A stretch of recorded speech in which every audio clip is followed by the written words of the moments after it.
Welcome everyone. Before we get started, if you enjoy this compilation, please consider giving it a like and hitting subscribe. Also, drop a comment below to let me know where in the world you're watching from. As a growing channel, your engagement is incredibly impactful and helps us reach a bigger audience. Your support means a lot. Thanks for tuning in and enjoy the video.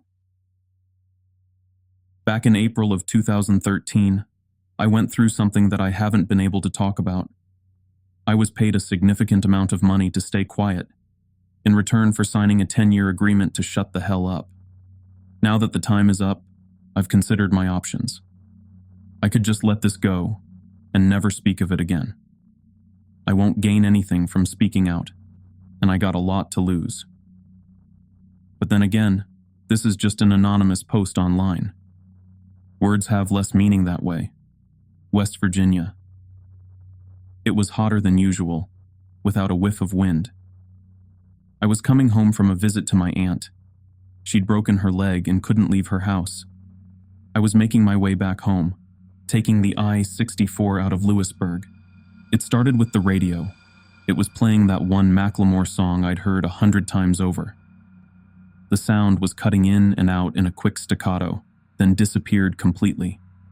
I could hear cars honking up front as a line began to form.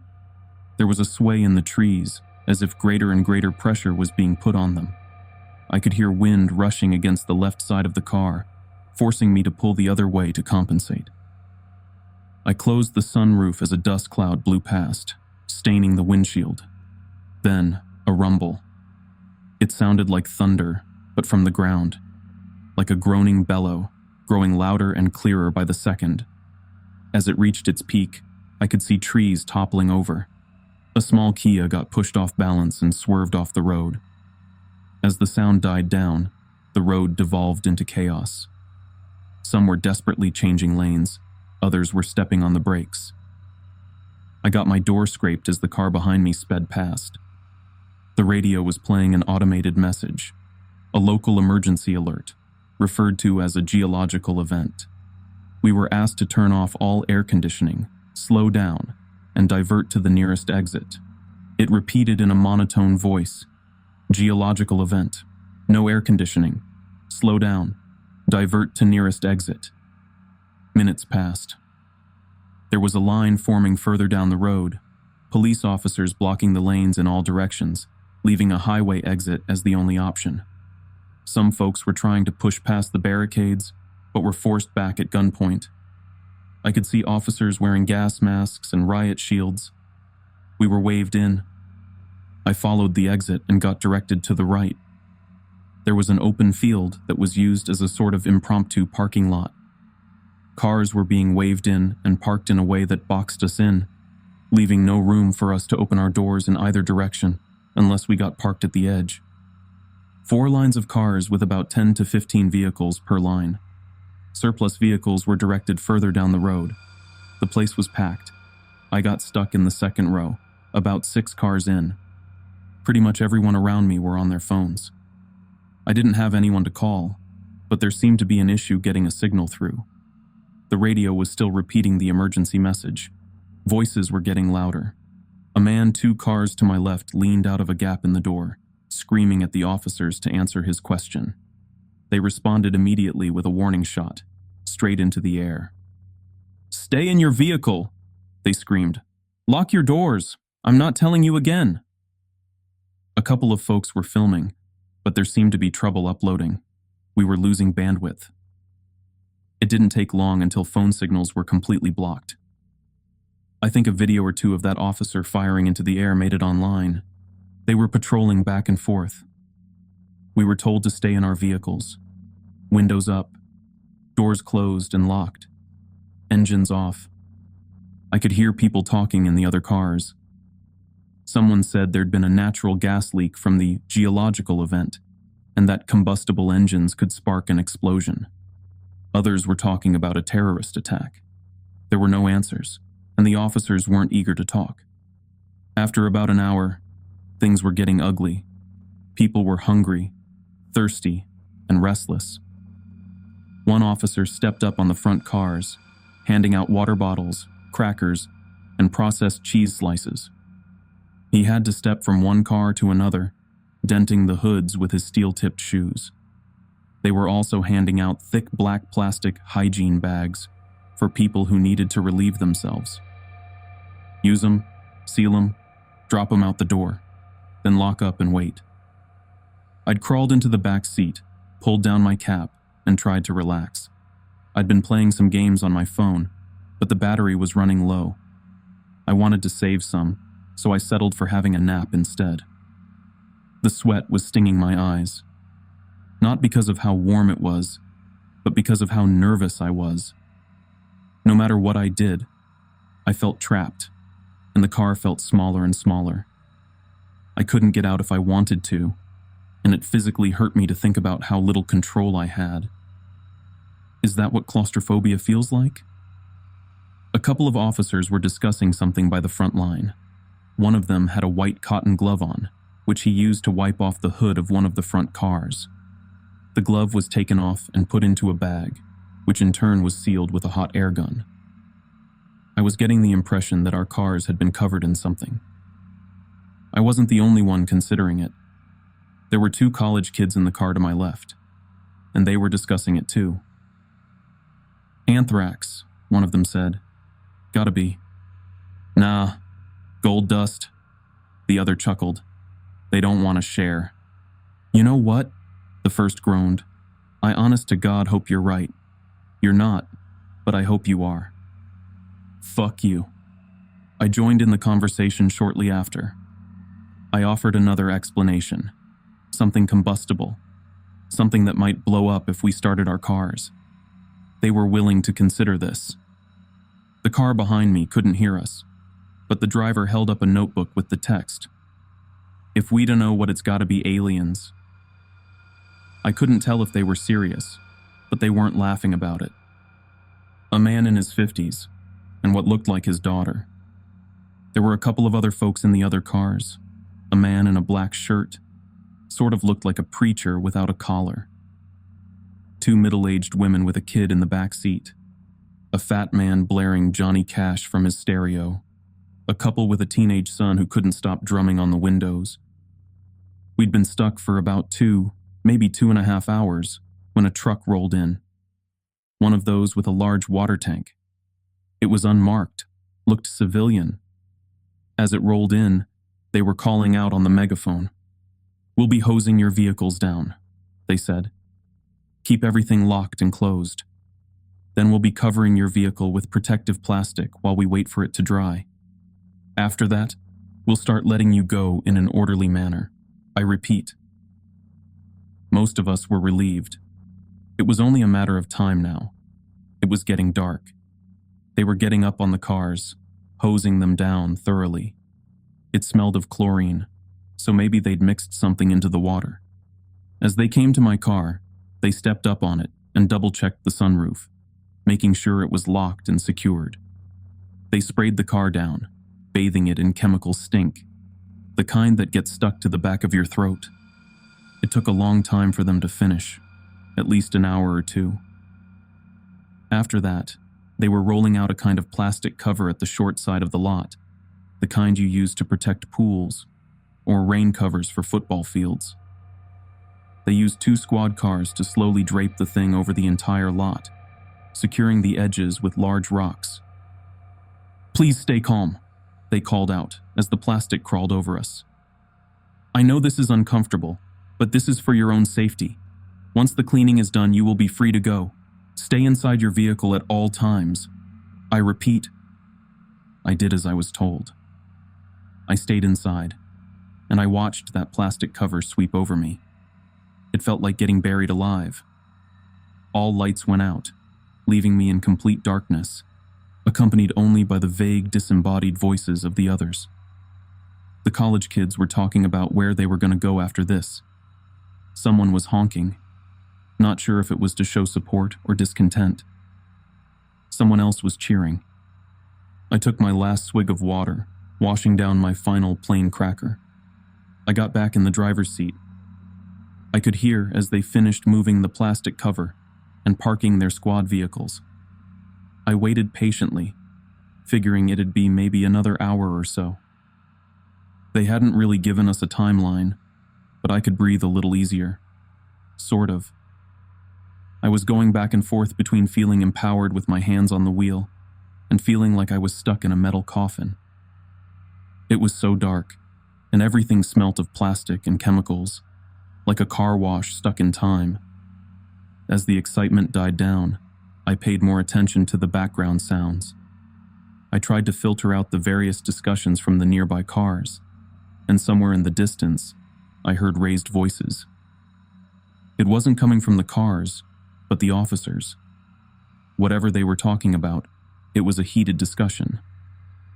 An hour came and went, and people were getting impatient. More cars were honking. Others were yelling, demanding answers. I couldn't get my leg to stop shaking. The more I thought about getting out of there, the smaller the car felt. I was hyper-focusing on things I couldn't control. I was a little thirsty, and I was out of water. I needed to use the bathroom. I wanted to stretch my legs and go for a walk. I wanted to breathe fresh air and get that awful chemical taste out of my mouth. I heard cars starting, accelerating. The truck was moving, somewhere off to the side. "We need you to stay in your vehicle," a voice screamed over the megaphone. "Do not leave for any reason. Stay in your vehicle." Cars speeding off. Not many, but a couple. Then, quiet. The officers left us there. Everyone was quiet. A couple of folks had opened up their phones, using them as flashlights to look from car to car. Looking out at the sea of vehicles, all of us trapped under that dark cover, I could see a handful of lights cut off by sharp silhouettes. I couldn't make out who was who in the dark. It was all just people. Anonymous. I heard a gasp somewhere in the back. There was a metallic clunk, like when the officers climbed atop our cars to get us our water. There was a careful cheer as some folks figured they were taking off the plastic cover. But that wasn't it. Instead, there were more footsteps. The cheers slowly died down as more and more footsteps pattered across our cars. I stopped counting after a dozen. The silhouettes in the other cars were still. We all held our breaths, waiting for an answer to show itself. What the hell was going on? What was that sound? Somewhere off to my right, I heard a voice. "Who's up there?" It sounded like an older man. I'd seen a pickup truck that way earlier. Almost as a response, the footsteps stopped. There was a faint clicking sound, like someone snapping their tongue against the roof of their mouth. Click, click. And from further away, a click in response. From somewhere to my left, another couple clicks. Then, a cascade of clicks. Dozens. Maybe hundreds. There was an awful metallic noise coming from my right. Then, breaking glass. A scream, cut short, followed by several irregular taps of the car horn. One of the silhouettes in the distance turned into a blur as something passed through the windshield, cutting through the plastic cover. Somewhere in the front row, the roof of a car was cut wide open. Someone was pulled up out of their seat. 2 cars back from where I was, there was more glass breaking. It sounded like a wild animal got in. I could see a weak hint of red spattered against the passenger side windows. I wasn't getting any air. I could feel my heart beating through my chest as my arms started shaking. My hands were cramped around the steering wheel, and I felt sweat dripping down my shoulders. I couldn't control it. I didn't even see what was going on. But these sounds, these screams, they awakened something primal. This was danger. A threat. My body knew long before I did. The college kids in the other car were ducking down.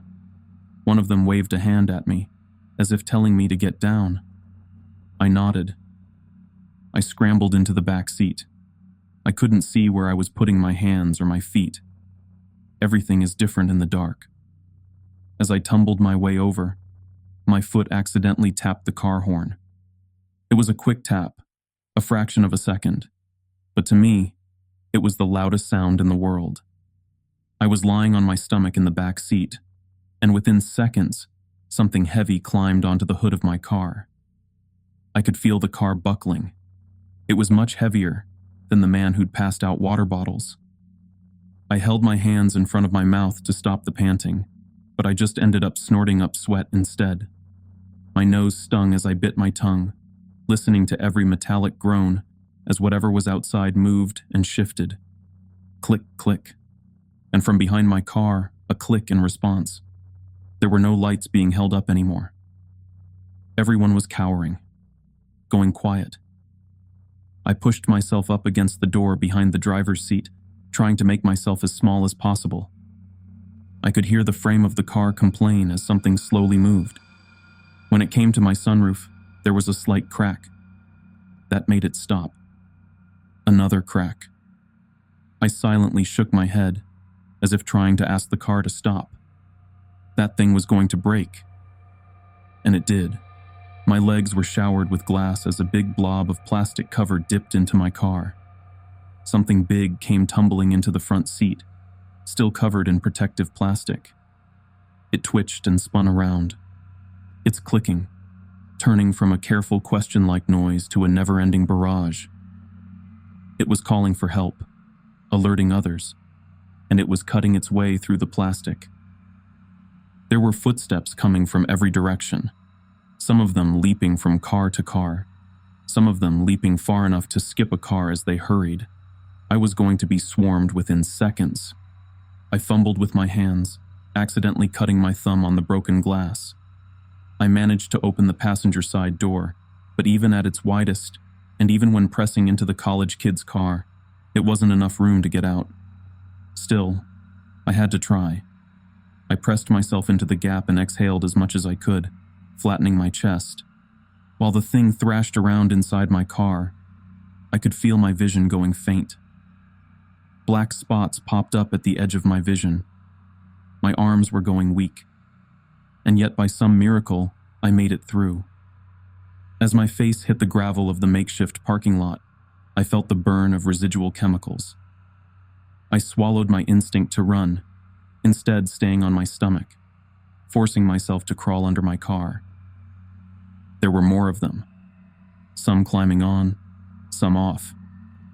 My chest was pressed to the ground as the weight shifted. I heard breaking glass from the windshield and tearing fabric. Something was stuck up there, and it was furious, like a trapped animal. I could hear the college kids mumbling to one another, trying to stay calm, one assuring the other that all they had to do was stay low, stay quiet, and wait. Then, something slammed into the passenger side door, the one I'd crawled out of. The door was pressed up against the neighboring car, then fell haphazardly to the ground, completely off the hinges. An ink-black bird-like foot touched the ground right next to me. I've looked it up since. There were 3 toes forward, 1 toe backward, all clawed, anisodactyl feet, similar to that of many birds of prey, except larger than a human foot, and with smooth, oil-slick skin. It must have been heavy, at least 400 pounds. If the clicking noise came from its mouth, I can approximate that it was somewhere around 6 feet 7 to 6 feet 9. Or taller, it could have been hunched over. How it managed to walk in the gap between the vehicles is beyond me, but I suspect it was very thin. It daintily walked from my car to the others, as if scanning for something. I could barely see anything in the dark, but this thing seemed to navigate it perfectly. It didn't bump into anything. There was a tap on the glass of the car behind me, to my right, and someone got startled. A short scream, and the hunt was on. This time was different. It must have caused some kind of chain reaction, as all of a sudden the plastic cover was getting torn up left and right. People were clawing their way out of their cars. I heard someone kicking against their windshield. Another was trying to open their door. I could hear it slamming against the side of the car next to them. And off in the distance, there was gunfire. Just a couple of shots. The college kids in the car next to me slammed their doors open and followed my lead. They rolled onto the ground and under their car.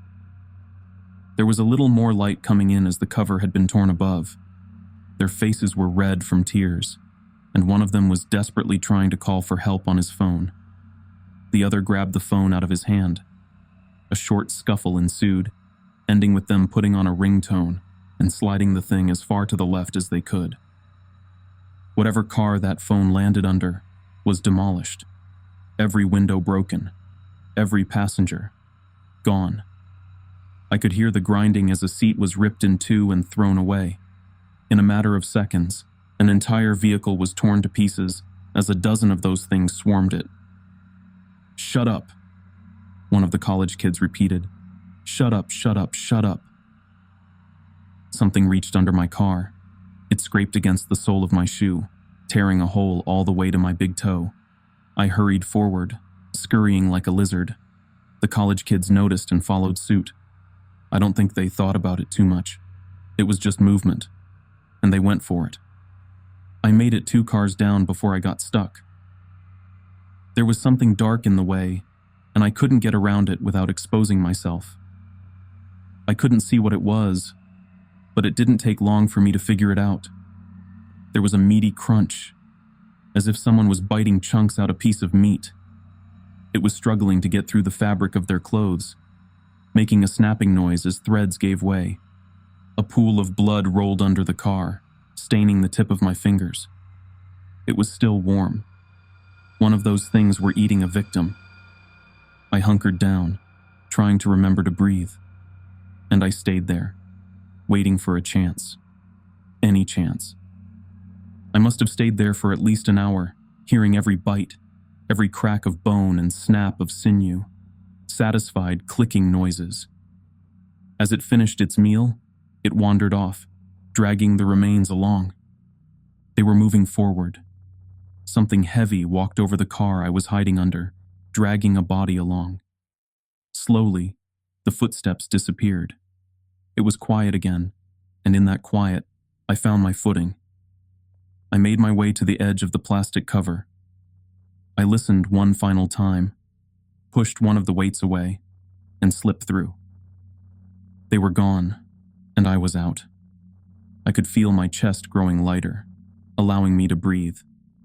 I wanted to cry from relief. A breeze was picking up, drying the sweat on my brow and carrying the smell of grass. Stepping back, I turned towards the sea of cars to see how bad the damage was. And then I saw one. It was a bit off to the side, perching on top of an old Honda. At a glance, it looked like a tall person, covered in a slick black ink. But looking closer, you could see the strange bird-like feet, the pointed nails, the long row of shark-like teeth on a mouth that was far too wide. I froze. The thing rose to its full length, easily over 7 feet tall. It looked ready to pounce on me. I had nothing to defend myself with. I couldn't make any sudden moves. I wouldn't even be halfway under the car before that thing would be over me. 100 thoughts raced through my mind, but there was nothing I could do. I was out of options. But the thing just looked at me. It raised a slice of raw meat. Blood dripped onto the plastic cover. It looked at me curiously, taking a bite. Then, as if nothing had happened, it wandered off, satiated. I was left there, shaking like a dry leaf. And with the last of those things gone, all that was left was the panic. It didn't take long for the officers to return. The plastic cover was removed, but we couldn't go home. Not after this. Some folks signed a waiver and were let go immediately. They weren't allowed to talk about what they'd seen, and in return, they'd get a hefty sum of insurance money. Others demanded answers and were taken into custody for obstruction of justice. A few others still were too panicked to make any kind of sense and had to be checked out by medical personnel. A total of 14 people died. It was described by a combination of causes: a traffic pileup, carbon monoxide poisoning, animal attack. I think there was something about an escaped convict too. Excuses all over the place, and the times were all wrong, spread out through a couple of days to more smoothly blend into accident statistics. And if you wanted to go home and get your insurance money, you had to sign a non-disclosure. I did too. I know the college kids did as well. Goddamn miracle they made it out, but I saw them. 34 cars had to be towed, 18 people wounded, 6 seriously so. 4 people lost at least one limb. One guy had an arm ripped off halfway up his collarbone. I don't know how he survived. Most people never saw those things up close. They just remember the screams and the breaking glass. Sometimes at night, that's all I hear too. Closing my eyes reminds me of lying under those cars, feeling the pressure as the weight shifted. I still get trouble breathing. I think a part of me is still stuck there. It stayed in my vehicle.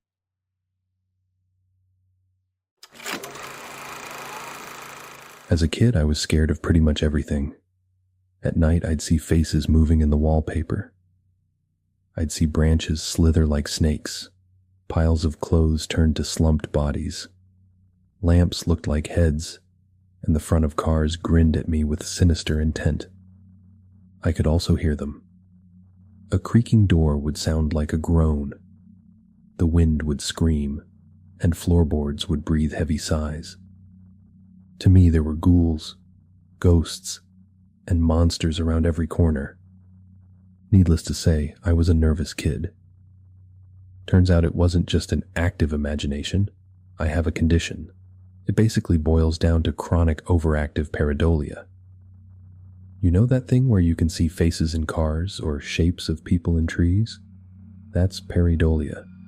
It is a sort of defense mechanism that humans have evolved to notice camouflaged creatures, like jaguars and snakes, and to discern the sounds of encroaching predators. But to me, it is about 16 times more noticeable than what is normal for the average person.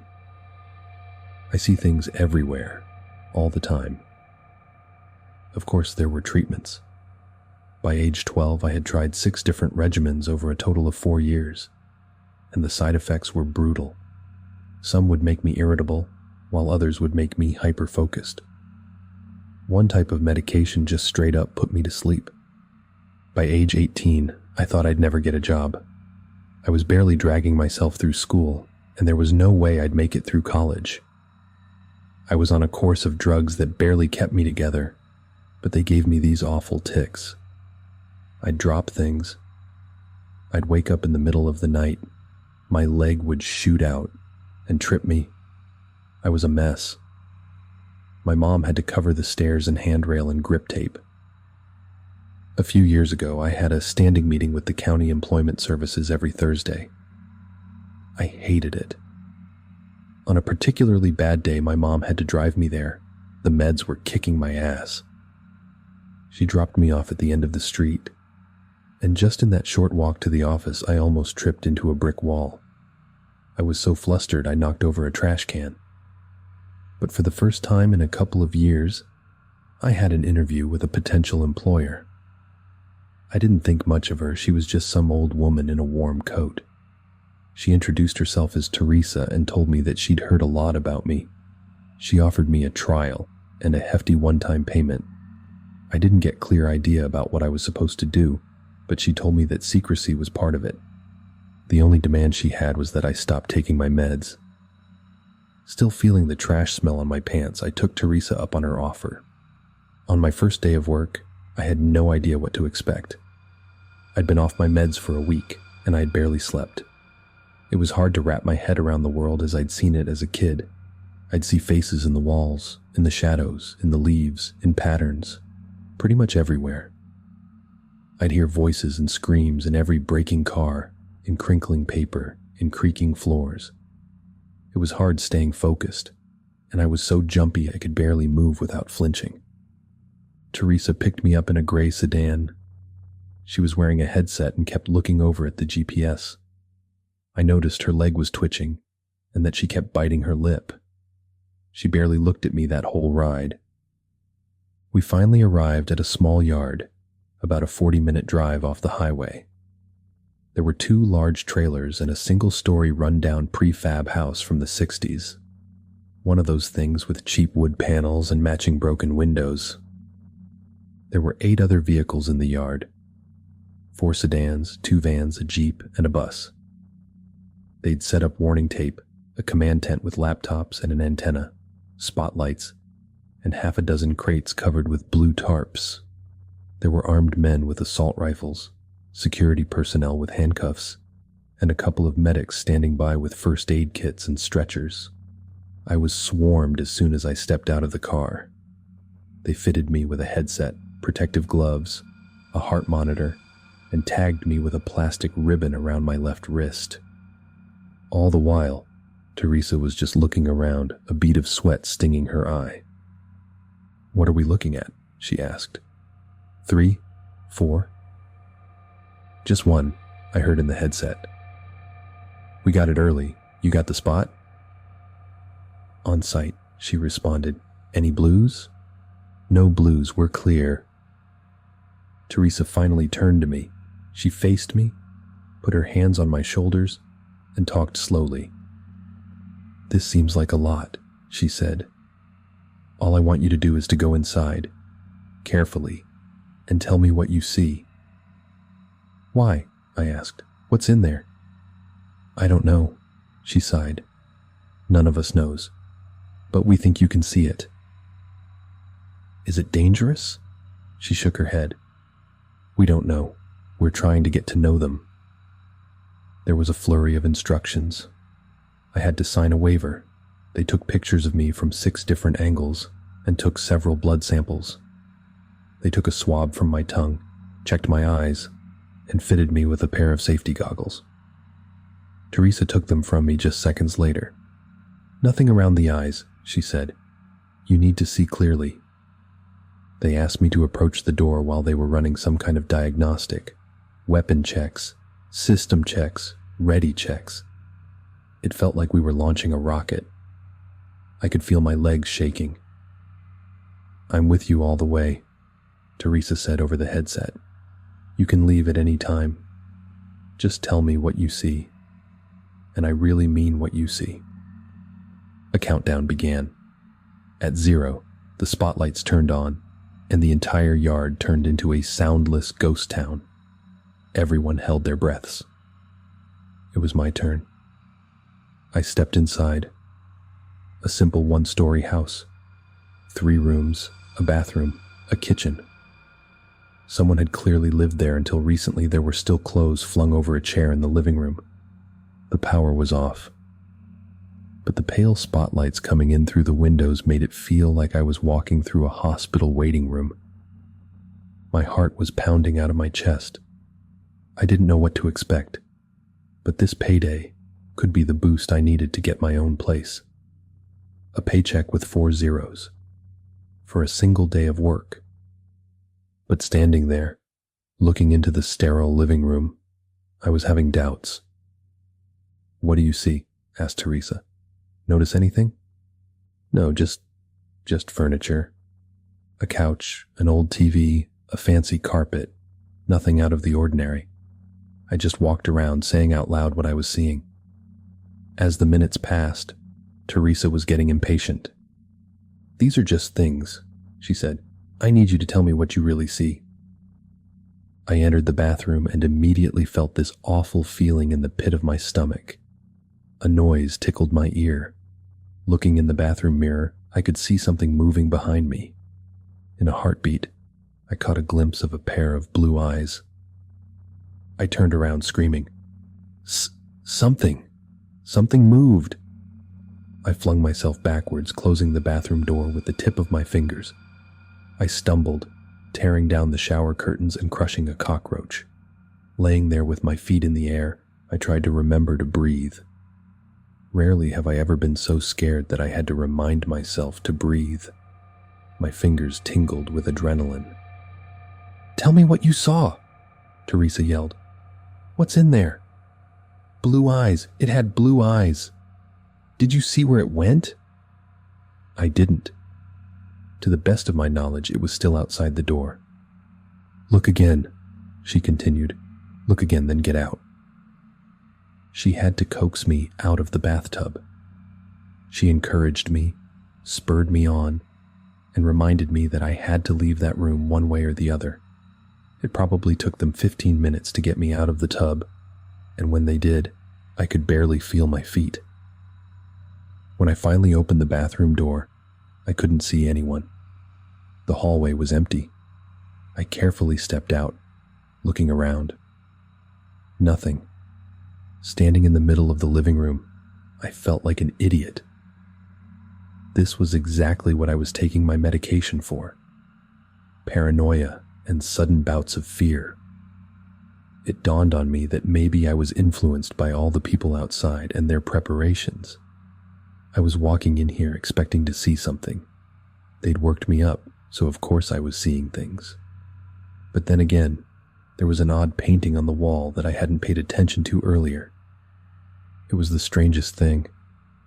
It was a sort of thrift store painting, showing two women walking across a bridge on a hot summer's day.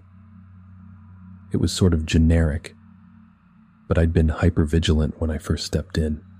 You know that feeling when you say a word over and over so many times that it starts sounding like a noise? That's the feeling that fell over my eyes. The picture started to blur and disappear, turning into swirling colors. And there, in that blur, I saw those blue eyes. There were small blue spots in the water, on the sides of the bridge in the painting. That's what I'd seen. And there, I'd seen a face. Something blending into my sight, disappearing. And for a second, I knew for certain that I hadn't seen this painting when I first stepped inside. And now, it knew that I could see it. I felt it. I slowly started to back out. "There's something in the painting," I whispered. "In the living room." "You sure?" Teresa asked. "Absolutely sure?" Absolutely." "Get out." I rounded the corner and heard the floorboards creak. I could no longer see the painting, and I could sense something move. Backing out of the front door and into the cool autumn air, I could feel hands on my shoulder. Armed men pulled me back, and paramedics started to check my eyes with flashlights.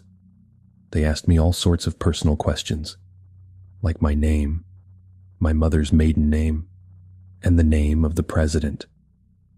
I was told to lay down, as I heard a team breach the house with stun guns, cattle prods, nets, and a crate.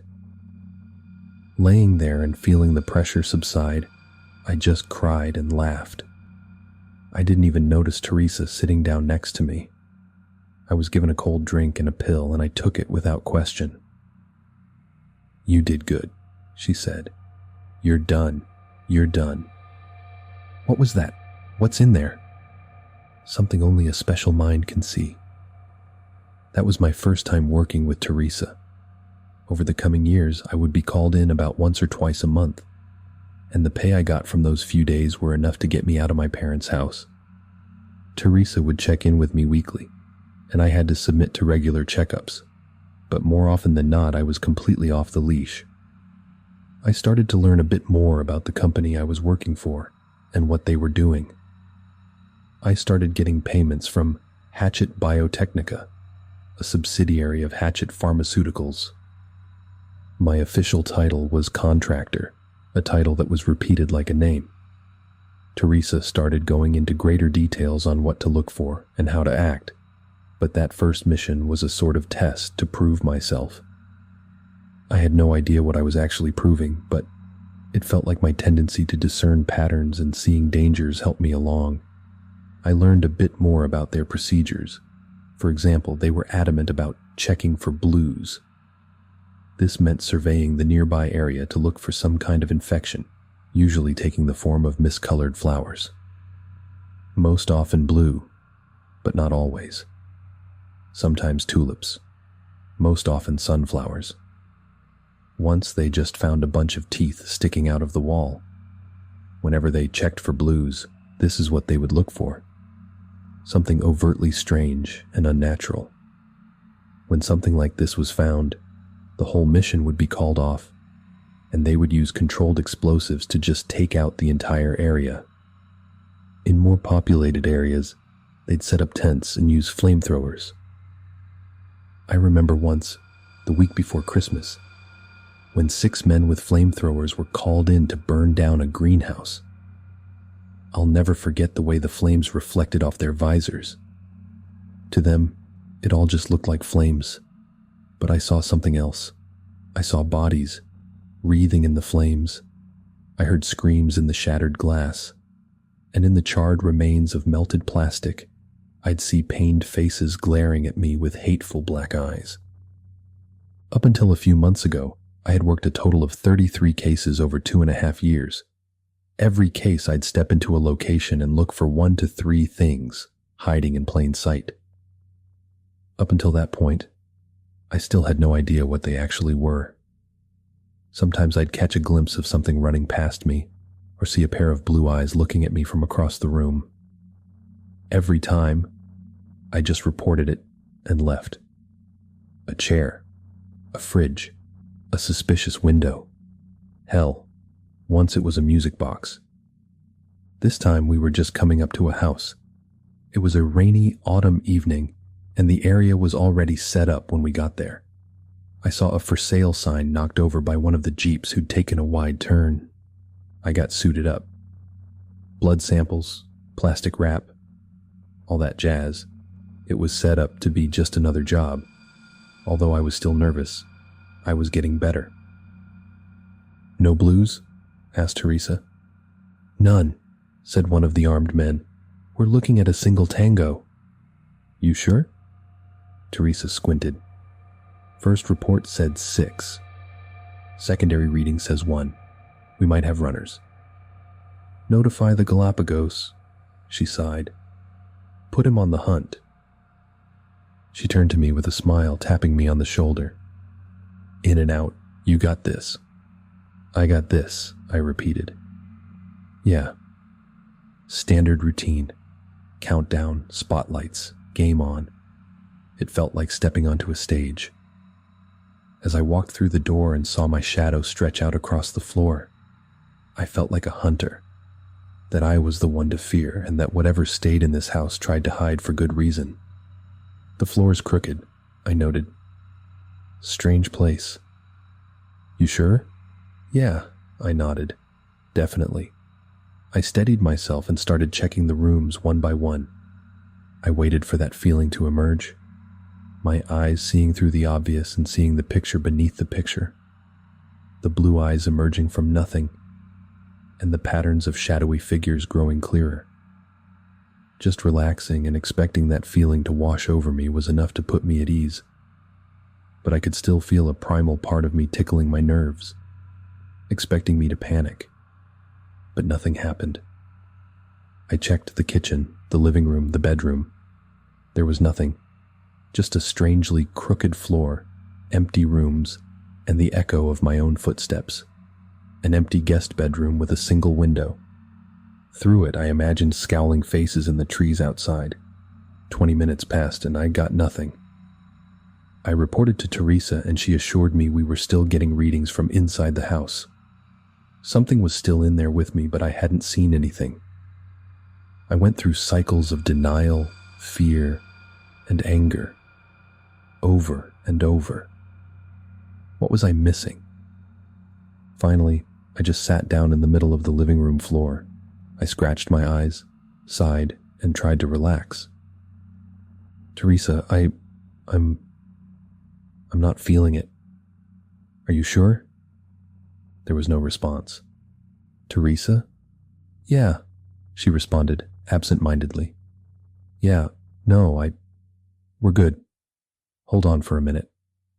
"We're good?" I asked. "What do you mean we're good?" Again, no response.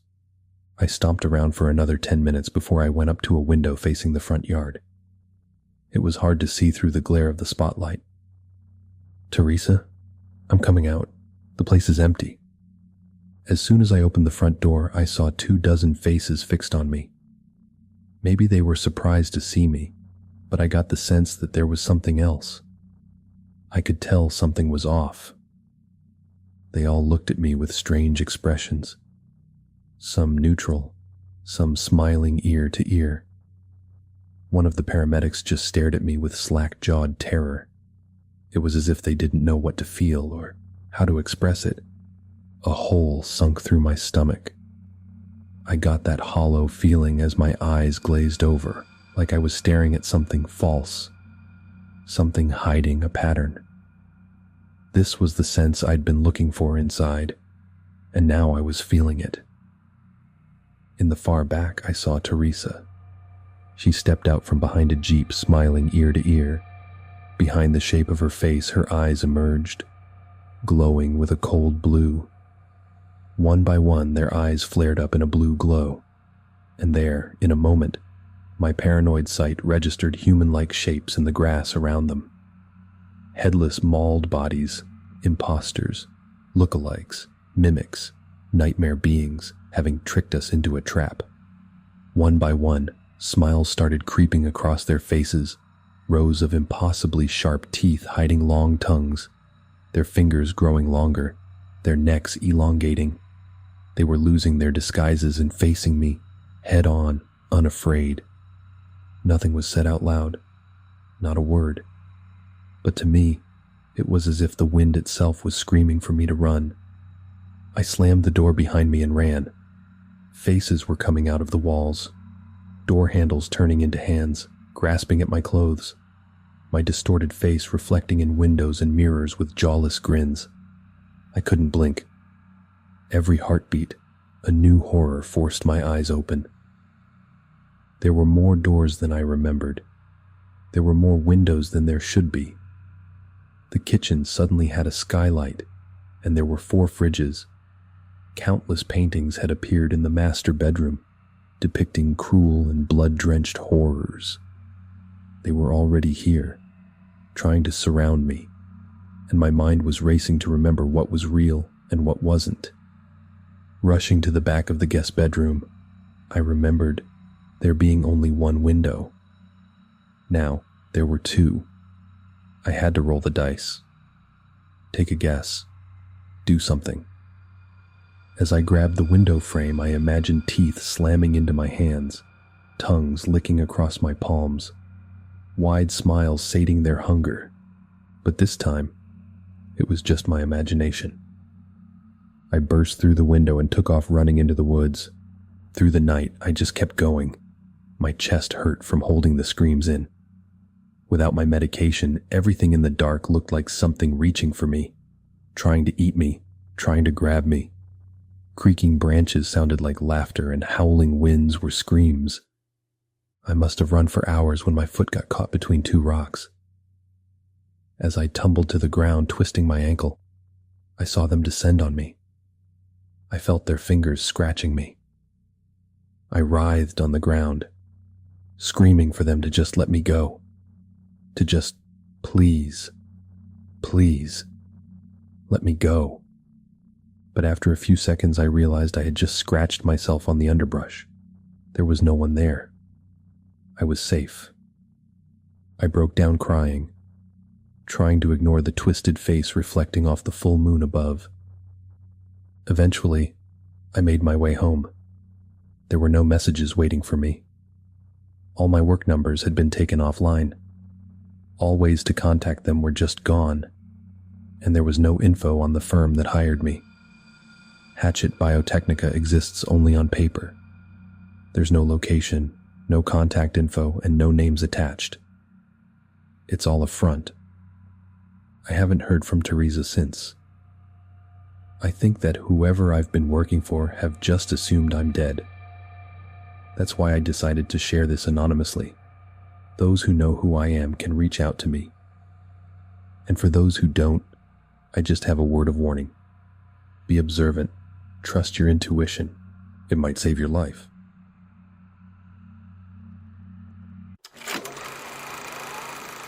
I was washed up.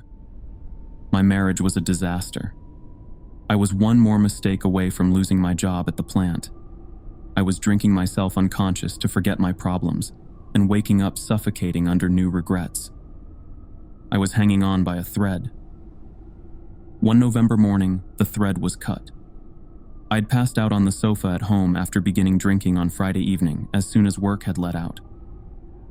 I remembered the first bar I went in and how good that first drink tasted. It was a shot of rye, neat, and it lit a fire in my belly. I felt good, so I ordered another. After that, there was nothing, until my eyelids opened and the pain punched me in the face. I groaned. Hangovers are a lesson that getting drunk is a mistake. I had never been much for learning, but at that moment in time, I was all for taking on board the fact I had messed up. I would have done anything not to feel like that again. I would have gone on the wagon. I would have started eating healthy food. I would have even joined a gym. And maybe I would have. Maybe that was the moment my life could have been turned around. Only as I lay there reeling from the hurt in my head that had spread to my guts, I realized someone was standing over me. I tried to focus, and the blurry shapes rearranged themselves into the love of my life. Mary Lynn had never been a homecoming queen, but she had taken my breath away the first time I saw her. She had been kicking the wheel of her car because it had been flat, and once I'd got the oxygen flowing steady into my lungs again, I had gone over and real gallant-like fixed it for her. We were married 12 months later. She was 19. I was 20, which was far too young. I was 29 going on 60 that morning as I squinted up at her. I braced myself for her to start yelling at me, which was the main way we had been communicating for a while. Then I saw the tears streaking her makeup. "What is it?" I managed to say, and tried to sit up. The pain transferred its attention to a point just behind my eyes. I shed a tear myself and blinked. "Look here," she said, and pointed at the TV. The screen showed the inside of a store. It had been trashed real bad. The contents of its shelves were scattered across the floor. Broken glass lay in pools of a murky-looking liquid. A strip lamp hung down, just about attached to the ceiling by a stray wire. And the front window was smashed. A jagged-edged hole had been opened in the middle. Then a newsreader's bland voice told the viewers, "The shocked owner was met by this sight when he went to open up his family business at 5 a.m. this morning. Police would like to speak to this man who was captured on the shop's CCTV." A fuzzy image appeared. A man, unshaven and wild-eyed, standing amid the wreckage. It was me. I looked at Mary Lynn. "I don't remember," I began. She turned away. "Get out," she said, "and don't come back." If I had been stronger, I would have gone to the police station and turned myself in. I would have taken what I deserved for my unacceptable drunken behavior. But all I could dredge up inside me as I stumbled out into the street was a spiraling sense of self-disgust and fear. I'd lost my wife. I would lose my job. The prospect of prison terrified me. I needed to get away before someone recognized me on the rolling TV news and gave the police my name. That was all I could think of. I went to the coach station and bought a ticket that would take me away from everything I had ever known. It took 5 days to reach the last stop on the line, and then I started hitching rides. The drivers liked to talk. One man, who smelt worse than I did after a week in the same clothes, told me he knew a place that was hiring if I was looking for work. "It's a no-questions-asked type of place," he told me. He smoked constantly as he drove and kept his window wound down to flick the ash out. I was shivering with cold, and my teeth were chattering when I replied, "Sounds like my type of place. How much further is it?" "Well," he answered, pausing to light yet another cigarette, "you need to keep heading north till you hit the Arctic Circle and then keep going, beyond a town that old-timers like me still call Barrow. There are no signposts for the place I'm talking about, but it's as good a hiding place as any for a man who's running away." Saying this, he turned and gave me a wink. I shivered some more, and this time, it was not because of the cold. I hadn't told this man about what had happened, hadn't breathed a word of it to anybody. I guess it must just have showed in my face. He dropped me off at an intersection. A gas station, a diner, and a motel huddled together around the road, as if they were trying to keep warm in the cold. By now, the bitter temperature felt like it had seeped into my bones, and I was not sure I would ever feel warm again. I checked into the motel. It was only early afternoon, but the sunlight was already bleeding out. The further north I had traveled, the shorter the days had become. That day had been fleeting, and darkness obscured the distance as I stood looking out of the motel room window. When I had registered using a false name and paid with almost the last of my cash, I had told the motel clerk I was hoping to head to the place north of Barrow that was taking on workers. He'd looked at me with a mix of disgust and sorrow, but had said nothing. The next morning, I was about to head out to the diner for what could be my last meal for a while, due to my financial plight, when the clerk said, "There's a big fellow at the diner tucking into a mountain of grits, who works at the place you're looking for, if that's really the path you want to travel." A man with his feet on the ground would have heard alarm bells at that moment. I merely thanked him and strolled across to the diner. The light and the warmth I felt inside were welcome, and the smell of coffee, a lifeline. Most of the tables were empty, but I wandered over to one that was already occupied. Describing someone as a big fellow up here was a bit like describing a biker as that fellow in a leather jacket, but I was confident I had found my man. He must have been close to 7 feet tall. His face showed years of hard living. His head was shaved, and he had a single crimson tear tattooed beneath his left eye. I asked him, "Do you mind if I join you?" He nodded and continued to shovel his breakfast into his mouth. I put it to him direct what I wanted, and after he had finished eating, he said, "You got that look about you of a man who wants a place to hole up while trouble makes it way by." This made me vow to not play poker with anyone for a long while. A few minutes in my company was clearly all it took to read me. "So I'll not try and dissuade you," the big fellow went on. "I'm foreman at the warehouse. If you want a job, I am willing to give you a chance. You can want to ride out with me." "Mighty grateful," I said, and followed him out to his truck. He moved with an easy grace that belied his size and did not seem to notice the cold. A few minutes in the wind, which had got up while we were in the diner, was enough to make me feel physically sick. My hands shook so bad as I tried to do up my seatbelt that I gave up. Observing this, the big fellow grinned. "There's an old fur-lined coat in the office at the warehouse. If it's not got up and walked out due to all the fleas living in it, you can borrow it." I smiled. I was so cold my face muscles were locking up, so it probably looked like a grimace. The big fellow kept grinning and started the engine. We drove through the darkness. There was a brief interlude of daylight, and the landscape it revealed was bleached of features. This was a barren, snow-covered land. Darkness soon returned, and the big fellow turned the headlights onto full beam. After long hours, lights came into view in the distance. As we came closer, I saw they were coming from a building. It was vast. The lights were fixed into the ground and ran the length of the building as far as I could see. There was nothing comfortable or welcoming about this display. We rattled to a stop in front of the building, and the big fellow turned to me. "Follow me," he said. Reluctantly, I left the shelter of the truck. The wind of earlier had dropped, and there was a captivating stillness.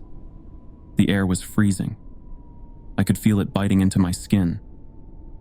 This was no time to be hanging around. I hurried after the big fellow as fast as I could. He was punching a combination into a keypad by a door, and I did not want to be left outside.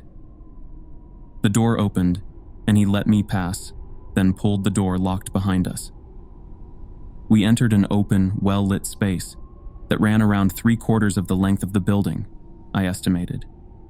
Stacks of containers stood here and there.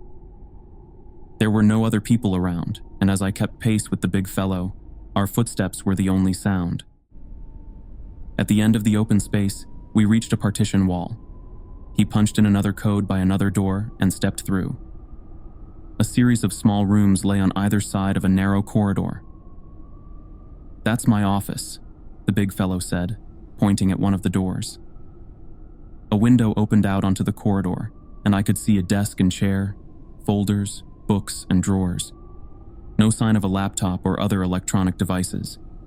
A whiteboard was covered in writing divided into columns by hand-drawn lines. I was about to ask what exactly it was they did at the warehouse, then remembered what the man who had first told me about this place had said. It's a no-questions-asked type of place. And the big fellow had not asked my name, had not asked for a social security number, anything.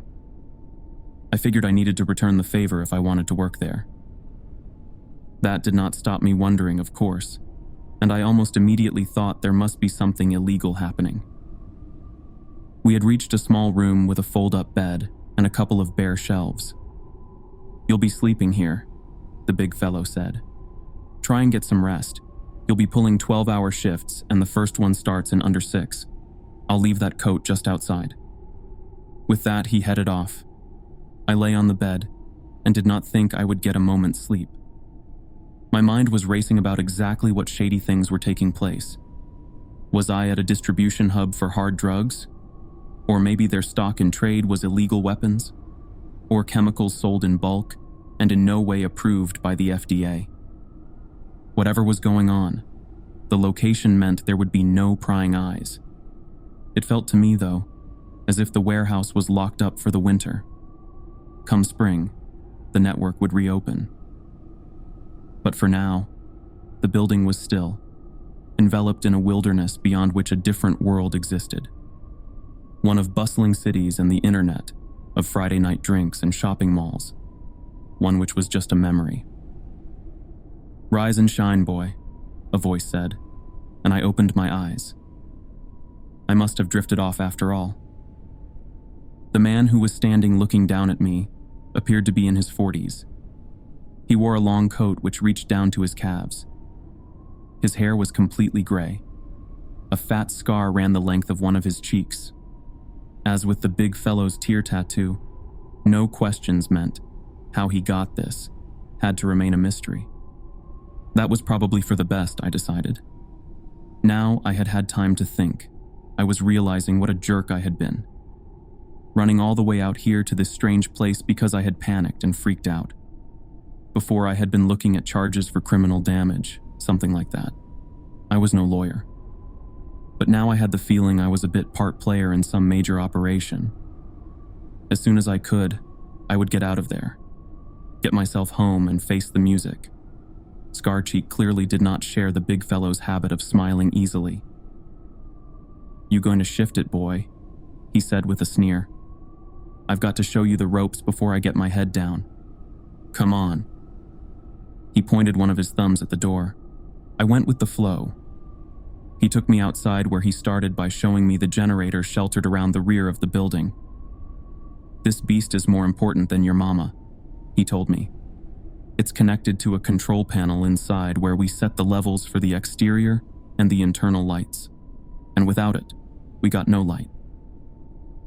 Apart from in the hours of daylight," I chipped in. He looked at me like I was a complete idiot. "Boy," he said, "we are in the polar night now. The sun has set for the last time for 2 months, and it will be dark 24 hours a day for the next 67 days. I wrapped my arms around myself. I was mighty thankful for the coat the big fellow had left for me. It was worn and filthy, but it was fur-lined, and had taken the edge of the cold when I had first stepped outside. As I took on board what Scarcheek had said, the comfort offered by the coat seemed to fall away. There was no way I could handle 2 months of darkness, apparently oblivious to my growing misery, but more likely, simply not caring. Scarcheek began to list a daily routine of maintenance checks I would have to do. Then he said, "And when the road can be used again, we—" "What?" I spluttered. Again, He gave me the "what kind of fool are you" look and said, "We're going nowhere until the sun rises again in January." He carried on giving me my instructions, but I was no longer listening, and by the time he left me to begin my shift, my mood was as bleak as my surroundings, and I worked through my checklist without paying much attention to what I was doing. One of my tasks was to do a manual check of all the exterior lights. I stepped outside to be met by the glare of the lights. They showed the face of the building in all its grimness and reached out for dozens of feet across the empty, snow-covered ground, illuminating nothing. I began to trudge around the building. I started off by trying to walk with the wind at my back, but soon abandoned that. The way the wind swirled meant my face kept being exposed. No which way I turned. It was cruel. After what felt like an age of this punishment, I had almost completed my circuit of the building and was getting up the courage to take a hand out of my coat pocket to enter the door security code, when I thought I noticed a movement in the distance. Was there something out there, skirting the edges of the lights? Yes. I caught sight of a silhouette, a shape moving rapidly on all fours. It must, I guessed, have been a wolf. Or maybe a bear. I had no idea what kind of creatures lived in this bleak and freezing wilderness. Mean ones, I decided, and not ones I wanted a close encounter with. I turned to the keypad and hurriedly punched the code in. Back inside, I was working through the rest of the list when the big fellow walked up. I noticed he had a holster on his belt and wondered why anyone would be carrying out here. Once more, though, no questions won the day. He smiled at me and said, "Glad to see you doing such a great job." "Sure," I said morosely, "though I wish you'd told me I would be stuck here for months." He smiled. "You will make a good wage while you're here," he said, "and with no channels to communicate with the outside world, there will be no one hassling us. I would have thought that suited you just fine." "Yeah," I replied. "We're living the dream, the three of us, and whatever it was I saw outside." The smile stayed on his face, but there was a harder edge to his expression when he said, "They're a creature that's particular to these parts. I've only ever seen them from a way off, but even so, I would say they are ugly SOBs. They hide from the light and embrace the darkness. Now there is no natural light. Because of the polar night, they roam freely through the wilderness." I was really not liking the sound of this, so much so that I ditched the no questions approach. "Are they dangerous?" I asked. "Not as dangerous as one of these," the big fellow said and patted his holster. "And now the polar night is set in. You should be properly equipped. Come with me and I'll get you kitted out." "Thank you," I said quietly, uncertainly. A while later, my shift over, I trudged back to my sleeping quarters. I passed Scarcheek, who was just beginning his shift. "You should have warned me about the creatures," I muttered.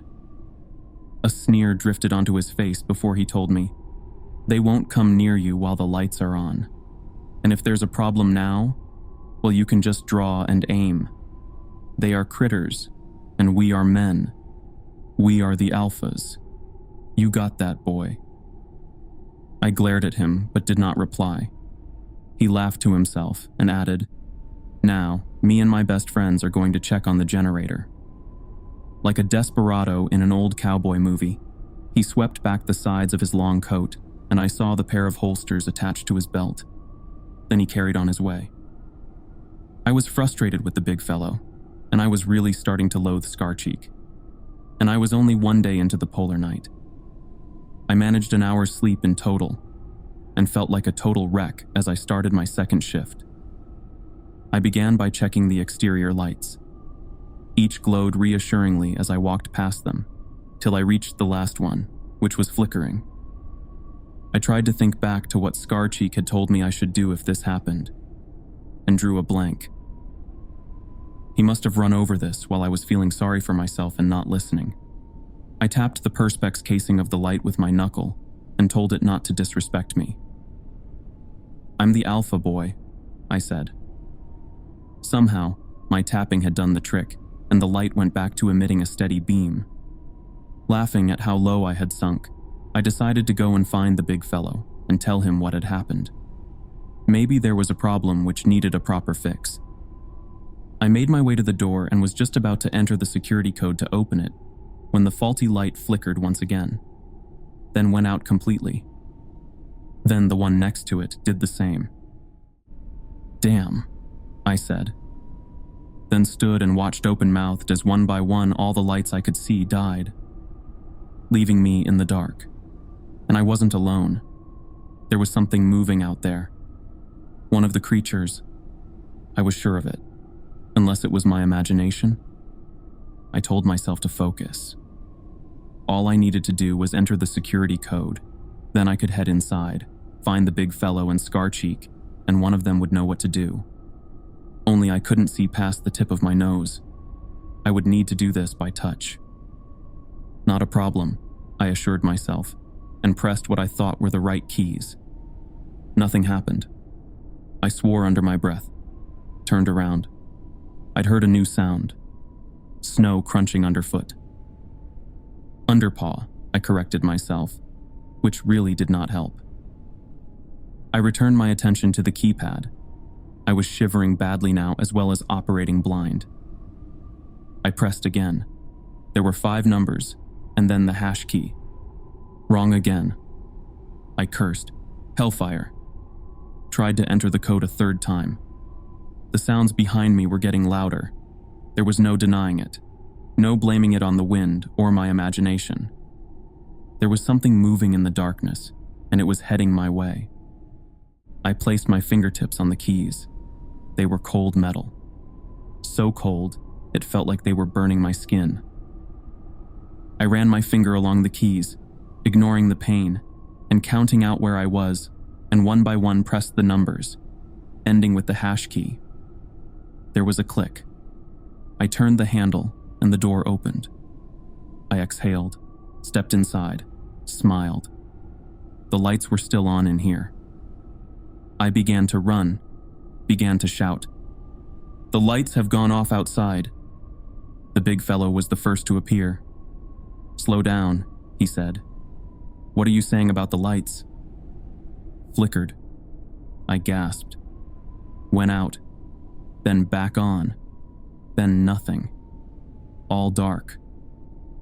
I hadn't seen Scarcheek come out of his sleeping quarters, but there he was. "What have you done, boy?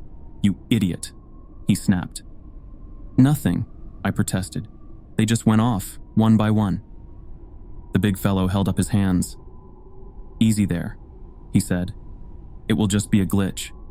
Some problem in the system which can be easily fixed." I nodded. That sounded good to me.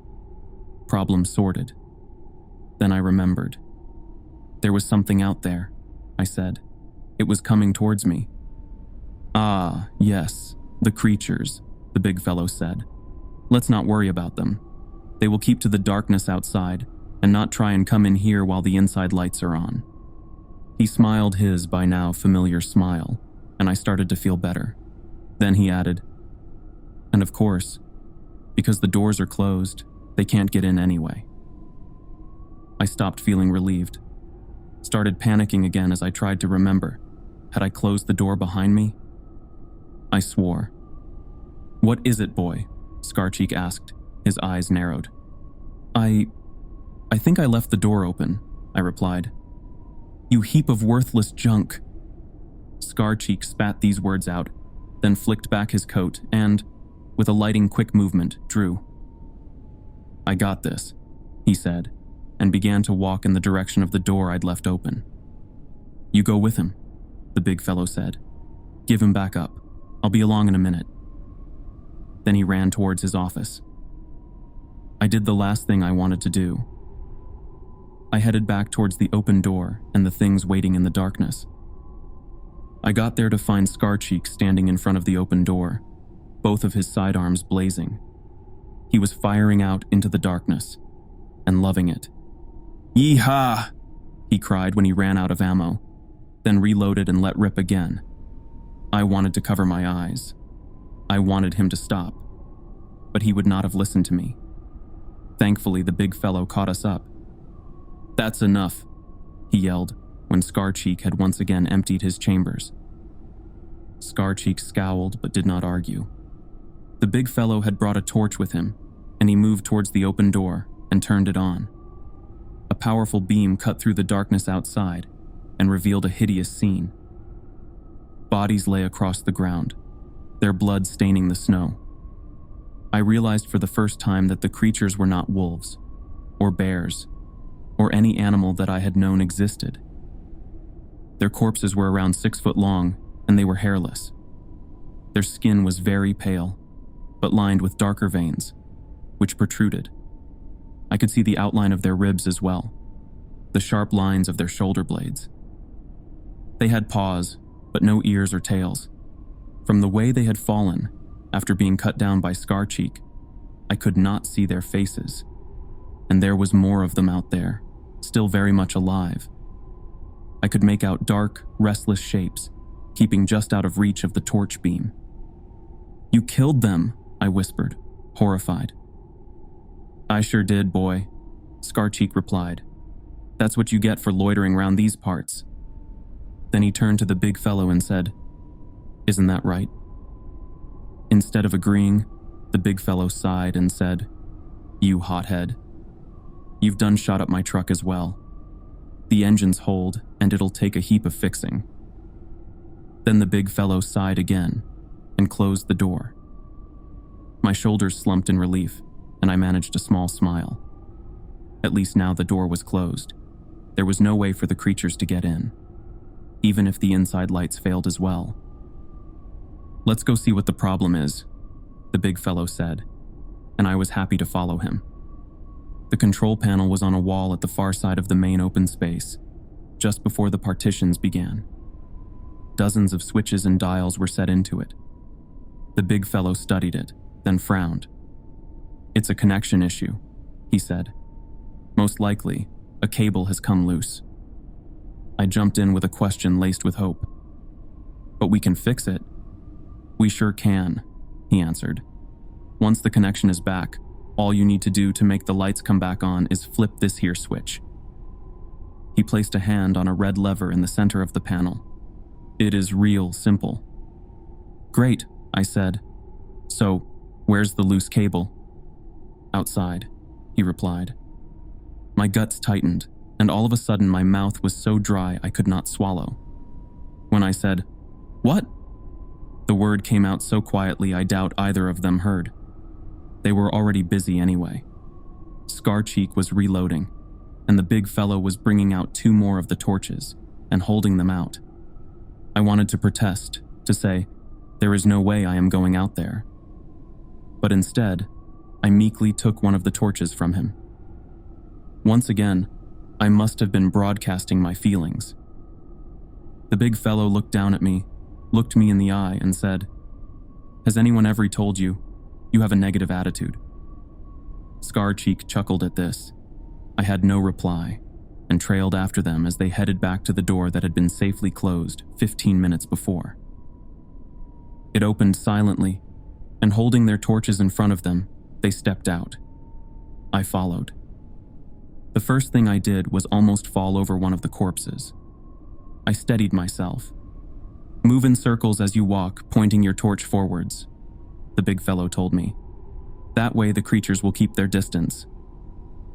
"Uh-huh," I replied, and span slowly round in a circle. The beam of my torch picked out yet more of the creatures as they flinched and moved back, too quickly for me to see more than a pale limb. I kept circling and moved forwards as I did so. The light continued to keep them at bay. The mouth of one was momentarily illuminated for a second, and I glimpsed bared teeth. Then it slipped back into the cover of darkness. Our progress was slow, tortuously so to me, but eventually we reached the cluster of cables and equipment, at the heart of which sat the generator. "You two give me cover," the big fellow said, and, as Scarcheek and I created crisscrossing barriers of light, he got to work. After 10 minutes or so, he grunted. "I think that's fixed it," he said. "Now let's get back inside." We retreated back towards the door. "Not far now," I said, and then I stumbled, fell. I landed on the corpse I had tripped over. My torch hit the ground, the beam pointing impotently upwards. The beams of the others' torches hit me in the eye. They'd seen what had happened, and both cursed me. "I'm sorry," I said. "I'm sorry." The corpse was still warm, its skin hard where my hands touched it, as I struggled to push myself upwards, until I felt something tug at my leg. Then a shot rang out, close and loud. I flinched, but managed to grab hold of my torch and swing it towards my leg, where I saw the body of a creature. The top of its skull had been split open, and it wore a mask of blood. It twitched, then fell still. I felt something pulling at my collar, looked up. It was the big fellow, and he was hauling me to my feet with one hand. In his other, he held the weapon he had used to dispatch the creature before it had bitten me. Next to him, Scarcheek was moving his torch rapidly in a circle encompassing the three of us. A solid wall of shadowy figures encircled us. Held back only by the light, I knew. "Get back to back. We rotate together," the big fellow said. I did as I was told, and we resumed our journey of a few feet to the door and the sanctuary beyond. The big fellow entered the code, and I saw the light inside as he opened the door. I followed him into the warehouse. Scarcheek lingered. The big fellow hissed at him. "What are you doing?"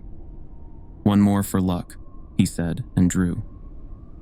I saw one of the dark shapes fall, Scarcheek grinning and lowering his torch as he turned and stepped towards the door. Then his body tensed, his eyes turned upwards, and his knees buckled.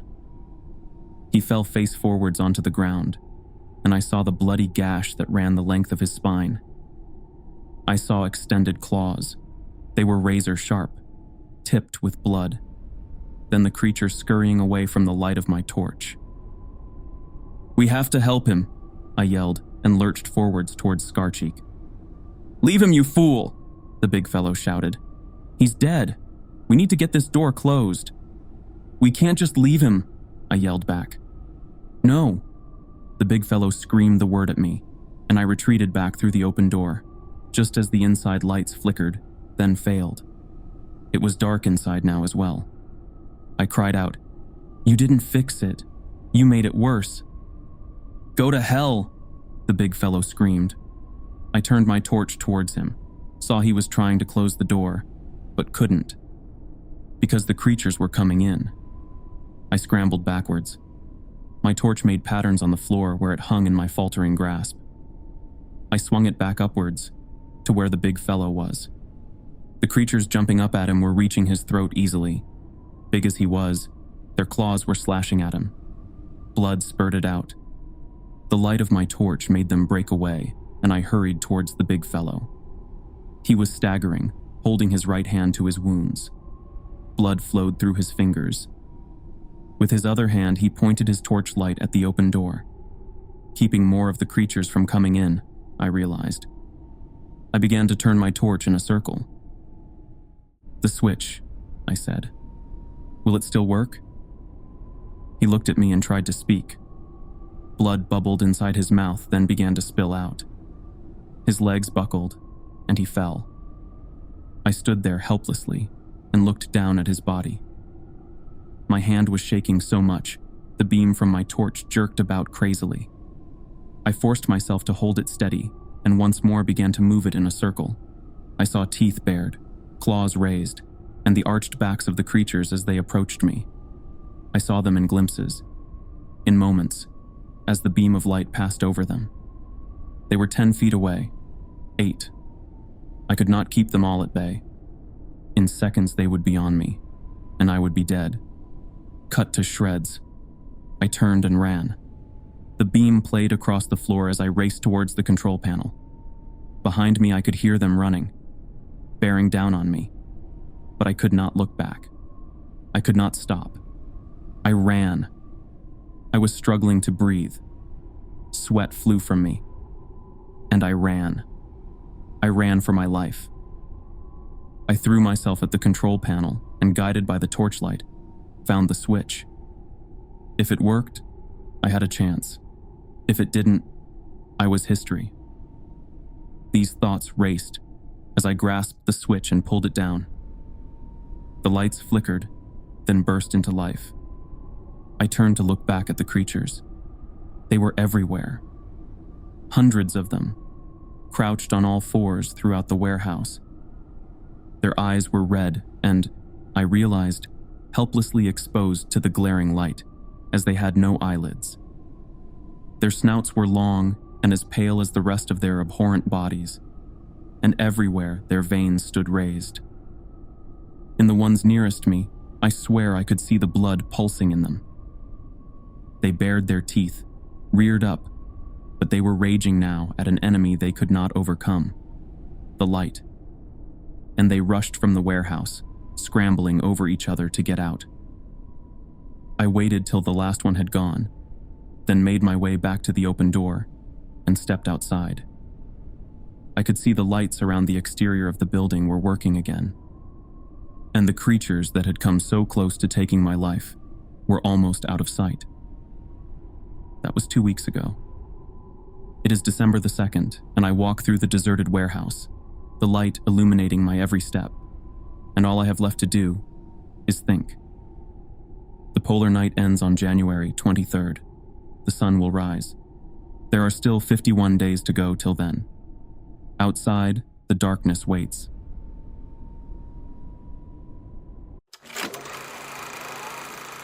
I work in the South Pole. I'm aware that sounds exciting, and it truly is, but it's a difficult job with taxing hours. We were sent to the middle of Antarctica, with 1,000 miles of snow and ice on all sides. We worked a solid 7 to 5, and with the lack of recreation, we typically do 18-hour days.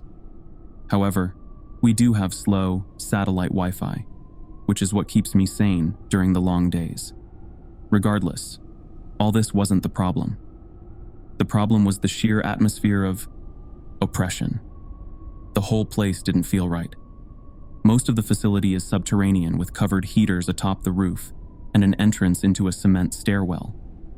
The bunker is what you'd expect. Gray, concrete square with men and women's bunking areas, and a few couples' rooms. A large bathroom facility with shower and toilet stalls, plus 3 labs and a fully stocked cafeteria, all with no windows. There was also a medical bay and 2 rooms with couches for therapy. After the double-section entrance was the rec room. It had a pool table and bar. The wall was knotty pinewood paneling like from the 1970s. The rooms were all attached by a long, dingy hallway, including 2 offices with desks and chairs. Spent most of my time there. Atop the station was an observation deck, reachable with a ladder, with windows where we could see and hear the outdoors. But we usually only went up to smoke, since it was nearly as cold as the outside. The whole place was poorly lit.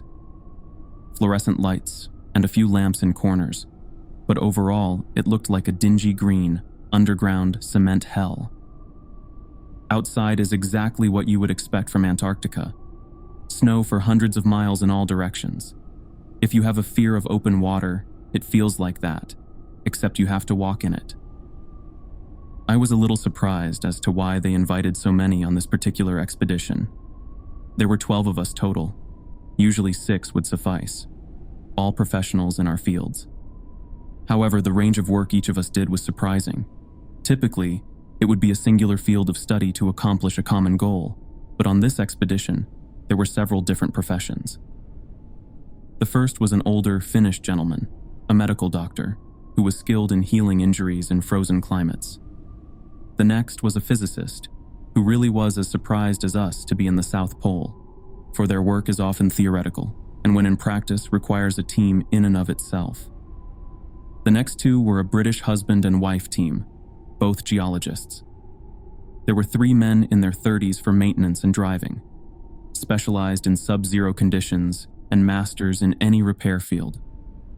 Also, there was biologist, a young black lady who wore her hair in a bun and kept her lab coat on at all times inside. She was all work and no fun. Then there were even two therapists. Yes, two therapists. The first is what you'd expect. A middle-aged lady with blonde bangs and a clipboard, always wearing a warm smile. The other, well, he was a tall, lanky fellow. He was gaunt and his hair was jet black. Honestly, I had no idea why he would be a therapist. I myself was intimidated to even say hi to him. I never saw anyone join him in therapy unless he specifically asked them. I usually tried to avoid him. There was another man who I assumed was a cook until I saw we had to make our own meals. He was an odd, mousy-looking fellow. He didn't speak to anyone, and when I tried, he would simply ignore me. I maintained that he would be my favorite person on this expedition, since he kept 100% to himself. Me? I was the chaplain. Yeah, I know what you're thinking. There are half a dozen professionals here and they need a chaplain? Well, I didn't think it made sense, but when I was contacted by the organization funding the trip, I didn't argue. They were offering a lot of money, and in my line of work, that is a rarity. The expedition was to be 6 months, and we were to each conduct specific experiments. I don't know what the others were assigned, but I was to journal on the religious implications of the expedition and provide any counsel for all the other participants on the trip, of any sect or faith. The counsel assignment I didn't have a problem with, but the journaling? That's the kind of thing college freshmen journal on in Theology 101.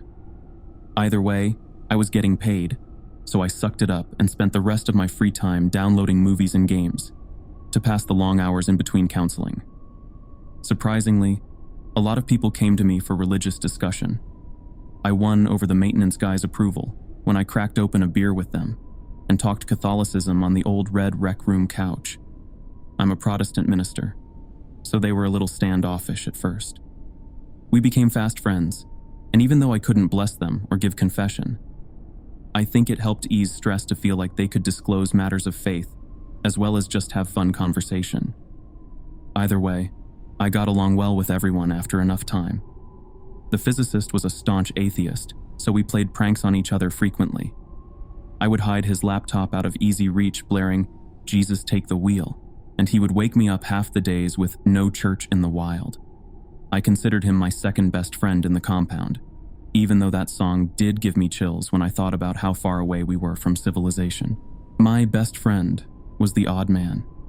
He was always around the rec room when I was, and he never spoke. He wore an orange hoodie and jeans indoors, and always seemed like he was drinking alone at the dimly lit makeshift bar. I thought nothing of it since our schedules were all different, and I could absolutely condone drinking yourself senseless in a place like this. It was lonely most days.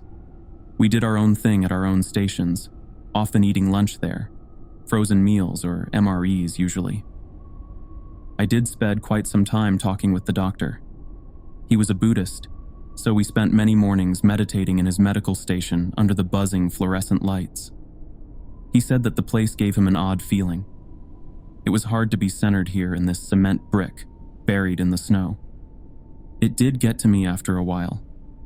When I was alone and the lights were quiet, I swear I could hear whispering. After one particular incident, where I swore I heard clear words, I started wearing headphones. They helped quite a bit with filling my ears with noise and blocking out the outside world. Once a week, supplies were dropped in from the coastal base hundreds of miles away. We restocked the cigarettes, whiskey, and other non-essentials like food and water. I say that to point out whoever was paying for this was dropping serious money. I never met the main client. Rather, I was contacted through their representatives. Apparently, the man funding it was very wealthy, very driven, and very religious, and he was highly invested in this expedition. He wanted a success, but no one knew his goal with this ordeal he was funding. Also, once a week we would go out in the snow rover, a giant SUV that could ride over the snow and ice. We would take samples of the ice and examine a previous dig site from the last crew. I could not imagine the crew that had to come all the way out here to build the facility, but I bet they got paid crazy money. Some days we would all go just to get out and see the sun, We couldn't leave during a blizzard, but most days only the necessary crew for the excavation would go. Whenever we went, we had to wear a harness attached by rope to the SUV to avoid slipping down the ice and being injured. We can only go once a week due to the outside conditions and distance to the dig site. I mention both of these to say that we were alone out here, and if a plane came Monday, then we had 7 days until it returned. Then was the first big shift. It was exactly 2 months in the base. The team who left that day were the geologists, the biologist with one maintenance man to drive and man the harnesses. They left in good spirits and remained at the site for hours. However, they returned, shaken. They burst in the door while I was in the rec room with the therapist, and we immediately noticed the fear in their eyes. The lady geologist ran to the couple's room without saying a word. Her husband chased after, calling her name. We asked what happened and noticed the biologist was crying. The other therapist entered the room like a ghost, and without a word, he ushered her into his office and closed the door.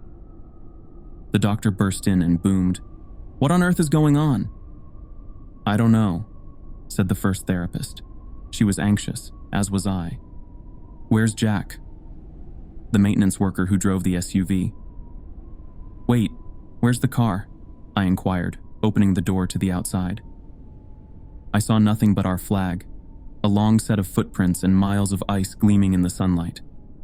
We sat for what felt like hours in the rec room. All of us who didn't go on the field expedition, that is. The others were in the tall therapist's office. Panicked voices could be heard behind the door. Finally, they all exited. The geologists went to their room without saying a word. The biologist sat in one of the empty folding chairs. The therapist stood behind her, hands on the back of her seat. She had clearly been crying since she returned. "We got there ahead of schedule," she started, gathering her composure. "The dig site, we arrived at 0700 instead of 8, so we got to work early. At first all was fine. Jack was in the SUV minding the harnesses. I was chiseling away at a small patch of ice when I heard the others call from below. We looked at her, hanging on her every shaking word. She continued, "I slid down to the base of the hole, about 30 meters down, I think. They had struck a hard surface.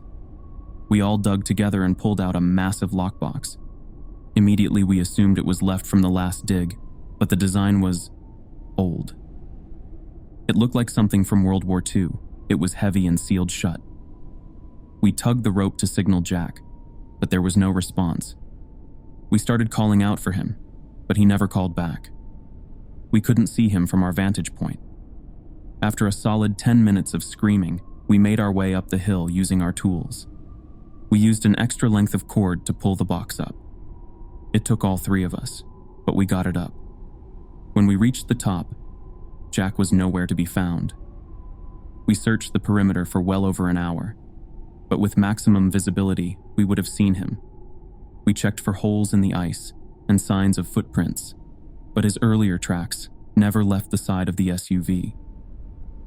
We loaded the box in the back and kept searching. We noticed something then, something we absolutely should have seen already. When we climbed atop the vehicle for a better vantage point, we saw a massive single message in the snow. "Run." We looked at her in disbelief. The mutual feeling of sympathy and that I could have searched better people tend to have. She started tearing up again. We panicked. We drove away, but none of us can operate a vehicle designed for snow and ice. We crashed into a massive pothole about a mile south of here. We left the car and walked back.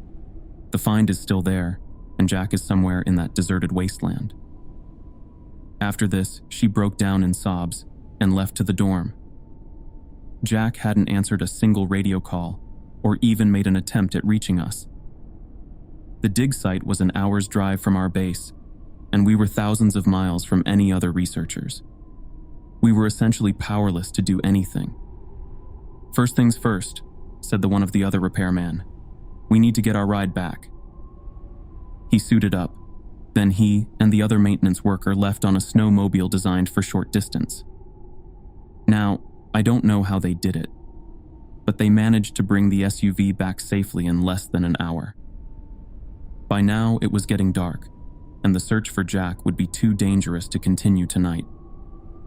We didn't sleep that night. The odd man didn't even come to bed. He just wandered the halls drinking. I lay there, listening to music to drown out the sounds of silent sobs coming from down the hall. This concrete slab, this tomb in the middle of a frozen dead zone. We were completely and utterly alone. The doctor remarked before bed, "If Jack is still alive, he may be better off out there." The next morning we set out. All of us, except the 2 therapists and the odd man, who I assumed was sleeping off a hangover. We dragged the locked box out of the vehicle and laid it in the rec room. We loaded up and decided to deal with opening it later. We searched the dig site and surrounding area until evening and turned up nothing. The message in the snow was nowhere to be found, and there had been no snowfall that night. We found no tracks, no signs, no body, no anything. We returned depressed and feeling responsible for our missing companion. When we returned, however, we were greeted by an odd sight. A jet. On the snow was a ski-fitted jet, and not like the crappy junk plane that dropped us off. This was an expensive private jet.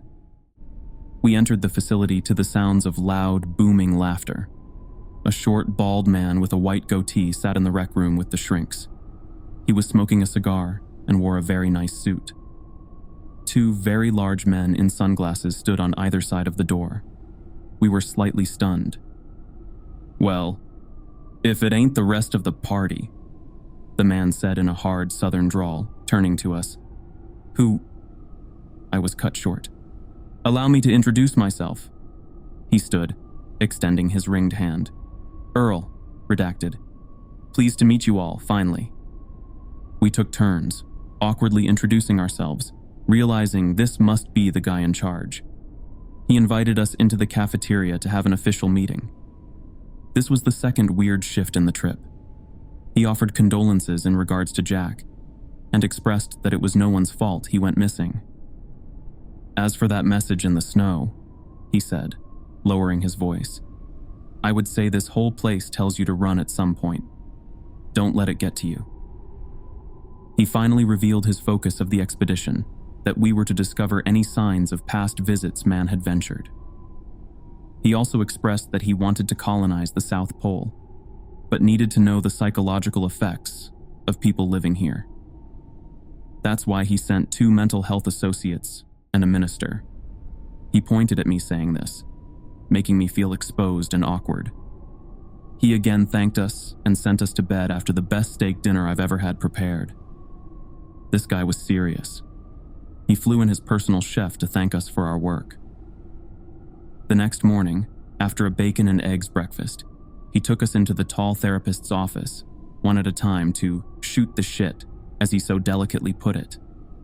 When it was my turn, he was very respectful, a gesture I appreciate when no one knows I'm a minister, but it feels forced at times when there is pretense.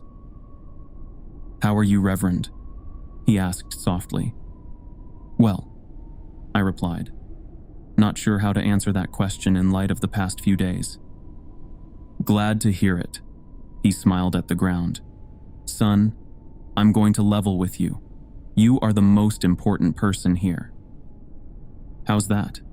I inquire, wondering if he's flattering me or not. "Well," he started, looking for the right words, "this trip is more for psychological research than anything." "What?" He cut me off. "We wanted a religious figure and at least 2 therapists to log the mental strain on living out here. We want to build a new civilization, but we have been testing different groups in small segments of time." "Why me?" It was the foremost of many pressing questions. "Well," he said, smiling, "I'm a Methodist boy myself, but I picked you because of an article you wrote a while back. You said in the final line that you have the same philosophy as me." "What's that?" I inquired, as I had written a few articles in my time and wasn't sure which one he meant. To truly understand God, we must also understand his counterpart. I immediately knew the article to which he referred. It was an article I wrote after seminary on demonology in modern society. I shuddered as this was an unpleasant field of research. Either way, the man had done his work on me, but I still wasn't sure what a short article on demons qualified me for a mission in the Antarctic. I left the room with Earl, and we proceeded to rejoin the others. We predominantly listened to him rant on, rather than talk amongst ourselves. We just didn't feel right. We were here, in the warmth, while this man was bellowing on, and our friend was out there cold and alone. I overheard many times the biologists and geologists ask to leave. At first, their requests were simply brushed off, but by the last requests, he sternly reminded them that they were under contract. They resolved themselves to their rooms after that. Earl left that night, with the instruction to report our findings, if there were any. He then boarded his plane with his bodyguards and left promptly. Before bed, I swear I heard whispering from the observation deck, but when I went to see, there was nothing. The next day, a massive blizzard rolled in. We resolved that Jack had died in the snow outside. No person could survive a sub-zero blizzard after 3 days. This is officially where things went bad. We decided to open the lockbox. It was sealed by metal welding all the way around. It took a little while, but the other 2 maintenance men used blowtorches on the chest until it finally came free. They strained to pull the lid off its container. We gathered around close. I found myself the closest to the box. They flipped the heavy lid over which shook black soot loose from the chest. We coughed, and when it cleared, we saw the contents. There was nothing. Or at least, nothing important. We found a piece of string, a thimble, and salt scattered about. We sat there rubbing our heads and looking at each other. We discussed why this would be out there in the ice, so many layers deep.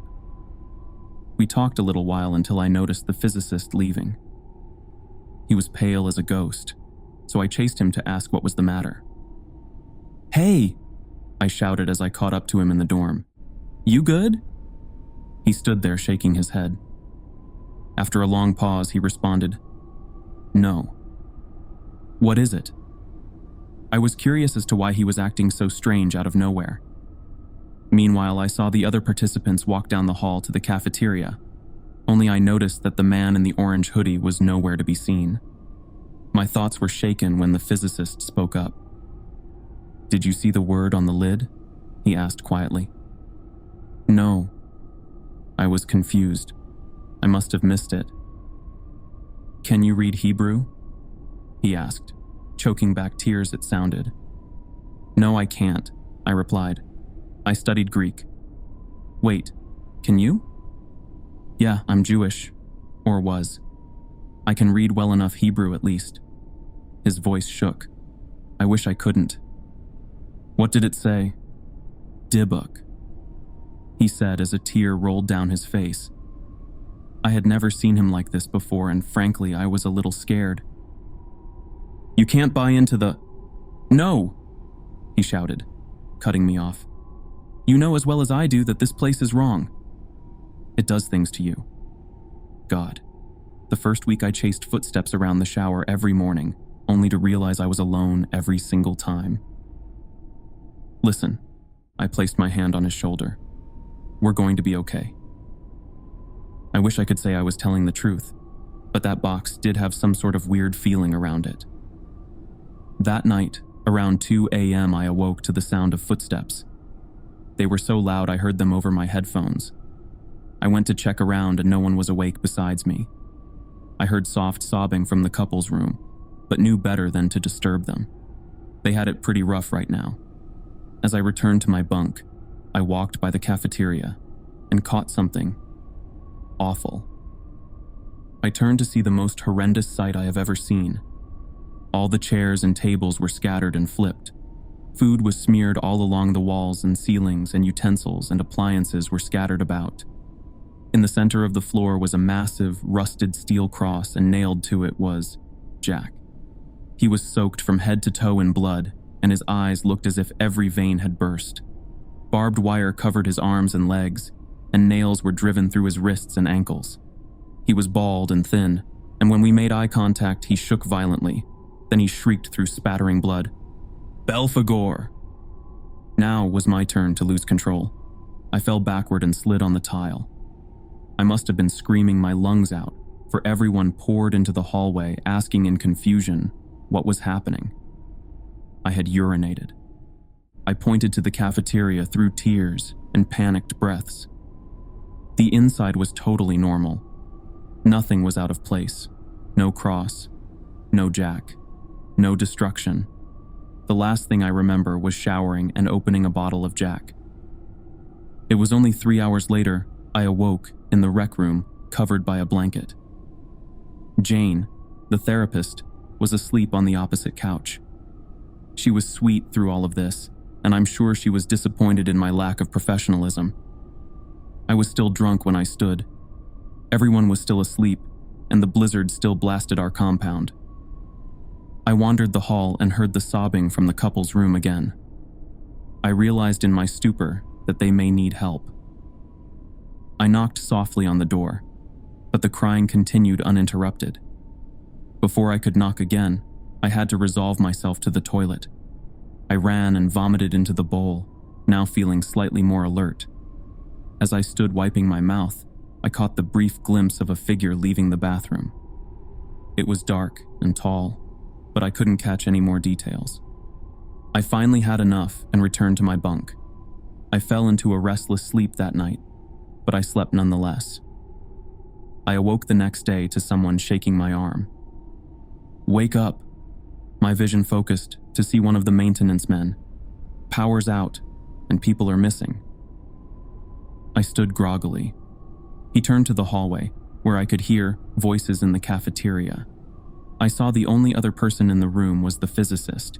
He was facing away towards the wall. "Come on!" I slurred. He didn't stir. He just laid there. I only left because I saw him breathing. I walked into the cafeteria. It was lit by emergency candles on the tables, where I saw the biologist, Jane, the doctor, and the 2 maintenance men. Counting me, this was less than half our original group. They turned, and the other maintenance man said, "Well, look who it is. You gonna scare the hell out of us again?" I didn't smile or disagree. I just sat beside the doctor and asked where the geologists were. "They won't answer their door," Jane said, her age truly beginning to show in her tired, drawn eyes. The other therapist as well is missing. "We're going to leave," chimed the biologist, "as soon as the blizzard dies down. Fuck their contracts." "How?" "We're 1,000 miles from the nearest base." I felt negative for saying, but I didn't want to risk certain death for a little cabin fever. "Well," chimed the man who woke me, "we have a massive sled we'll load with every tank of gas. Then we just have to get within 50 miles to the nearest base to be within radio contact.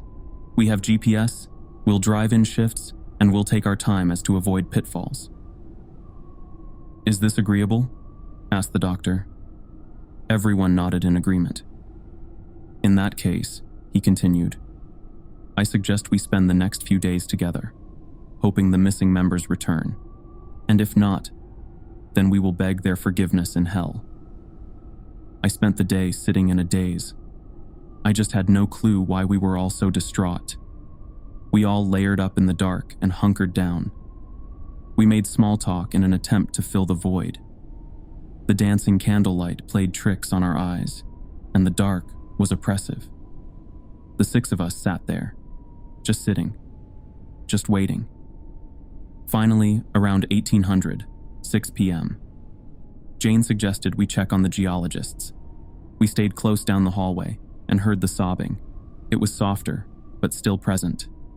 Jane knocked, waited, knocked again. Then she shouted she was coming in, but the door was locked.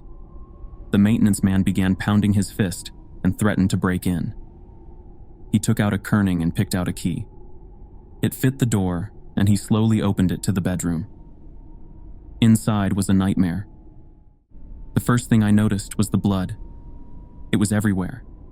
The walls, the bed, the ceiling, the floors. It covered the lamp and bathed the room in a deep red. On the bed was the male geologist. His eyes were wide open in shock and his mouth hung agape. His throat was torn out and his leg was chewed to the bone. His wife sat beside him with her back to us. She turned, covered in blood herself. She was crying and chewing. She sputtered the bloody meat while sobbing. Her expression turned from sorrow to one of pure, unadulterated rage. She contorted her mouth to scream, but only a hoarse gargle and bits of flesh came out. The maintenance worker closed the door and we all panicked in unison. "Get the door," the doctor shouted. We followed him to the kitchen and pulled tables in front of the door. We piled enough furniture to board that animal in her cage. We returned to the rec room. Everyone was crying, and Jane was in the fetal position, shaking uncontrollably. "We leave tomorrow," huffed the doctor in between shudders. The blizzard still raged outside. I swear at times the wind was so loud I felt like it mocked me. I must have fallen asleep at some point because a massive blast woke me. I looked up to see others jumping to their feet. We got ourselves to the ladder and climbed to the observation deck. Outside, we saw blackness expanding, all except for a large patch of light a few meters away. Through the white-out conditions, we could make out fire. The SUV was in flames, gas tanks stacked around it. Atop the flames was a person. Upon closer inspection, I could see it was naked and dancing. "Oh God." The biologist lifted her hand to her mouth. "Jane?" It was Jane. She was naked and being burned by the flames. Her howls echoed through the dark storm. We watched as the fire consumed her body. She shrieked and screeched until she finally fell, remaining silent forever. We walked downstairs, feeling hopeless. We sat in the dark of the rec room, and no one spoke until morning. The physicist was still in bed. He was trying to ignore everything. But at this point, I knew he was too far gone. The footsteps were loud in the unoccupied rooms, but at this point, I had given up. If I was to die here, then so be it. We huddled in blankets and coats against the wall. We sat, and we cried. A candle in front of our feet was the only light source. I closed my eyes tight so not to see the dark shadow pacing the room in front of us. The next morning, the power returned. The lights were flickering, and we stood slowly in the dim, intermittent glow. I heard music playing in the showers. We all walked together and looked inside. Within was the song "Jesus Take the Wheel," being played on loop from an MP3 player. We walked into the dull gray room and saw the physicist, naked, sitting on the floor in front of the iPod player. Blood appeared to be running into the drain beneath him. He slowly turned his head to me. He held up his left hand to his lips and hissed a long, "Shh."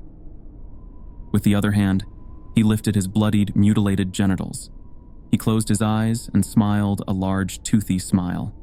He whispered behind closed teeth, "I like this song now."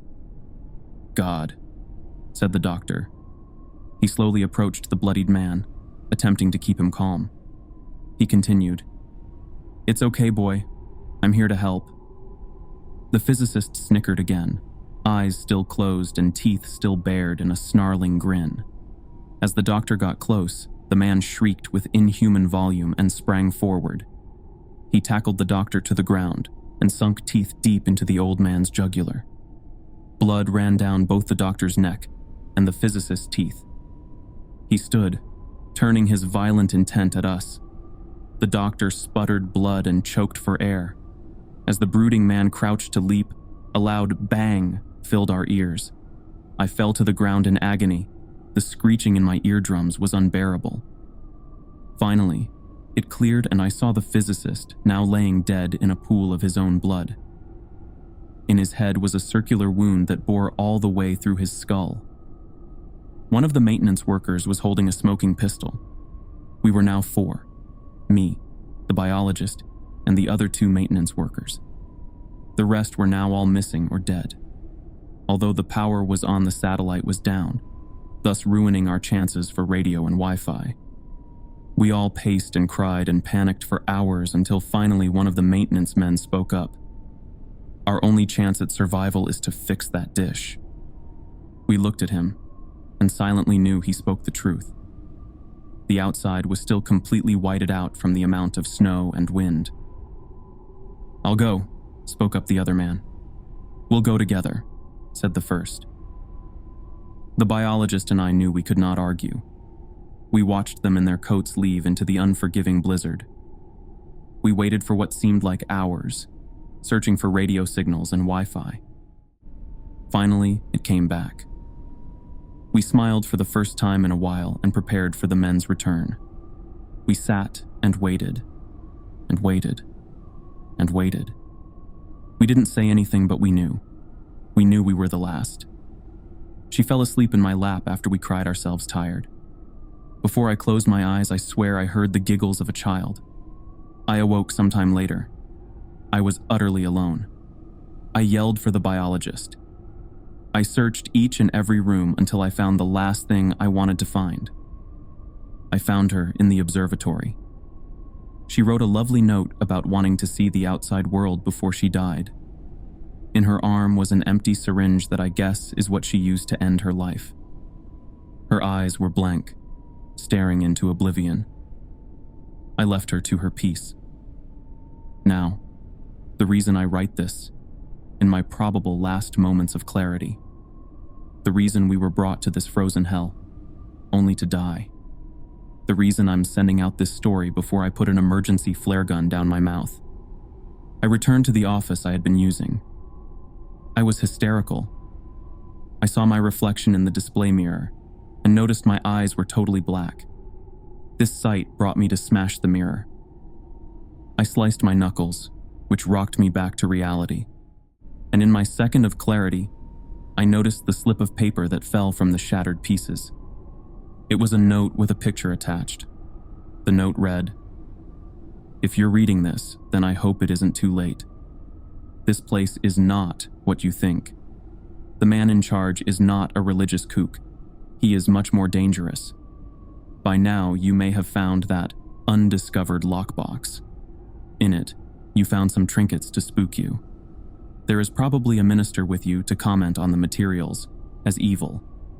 This is their set and setting. That black dust that flew out? It wasn't dust, and it wasn't evil. God, these people don't want to colonize. Ever wonder why you're so far away from any other bases? This is a weapons testing facility. You have unknowingly been testing compounds for a private company. This particular compound is an untraceable, psychosis-inducing strain of pathogen that is meant for world leaders. The concept is to have the enemy kill itself. If you've breathed the black dust, then it is too late. All you can do is attempt to get this message out. But do not trust the maintenance men, and do not trust the tall therapist. They are working for Earl. They will disappear without a trace shortly after his visit. They've logged your behaviors, so even if the blizzard, which is what I assume you're already in, subsides, you'll be found and killed if you escape. I'm so sorry. I lost my entire team. I wish you never would have come. I'm sorry. Dave. The picture attached was what I assume was the previous team. In red ink, a man was circled and labeled me.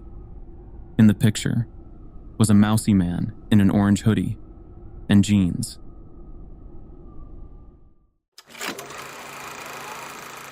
Calling the little place that I lived a sleepy small town seems ironic right around now. Not like any of us were going to sleep anytime soon. Or ever again, maybe.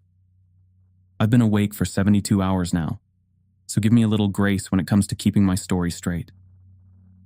The past few days in Hazelwood have been chaotic for everyone, and we're all running on fumes. The last morning, everything was normal was Saturday. I ran out to Wally's grocery to get a few things to throw on the grill that night. Figured I'd have a couple friends over, a few drinks, set up the fire pit now that weather was getting more crisp. Have a nice night. I barely got through the door when the truck started going through the streets, a pre-recorded message playing asking everyone to return to their homes for their own safety. An alert came through on my phone within seconds, echoing the sentiments. Emergency alert. Please stay indoors. Intense meteorological events imminent in your area. For your own safety, please remain inside with windows and doors closed. Weird, but okay. Maybe there was a storm system coming through, but why wouldn't it say that there would be a tornado watch or something? Everyone else was just as confused, milling back to their cars to head back home.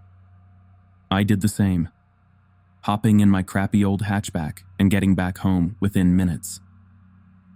After going inside, I sat up near the window for a few, curious to see what might be going on. Well, the alert wasn't wrong. Clouds rolled in quick. Massive, dark, swirling ones. I could see purple lightning even discharging in some, with the occasional flash of green coming through.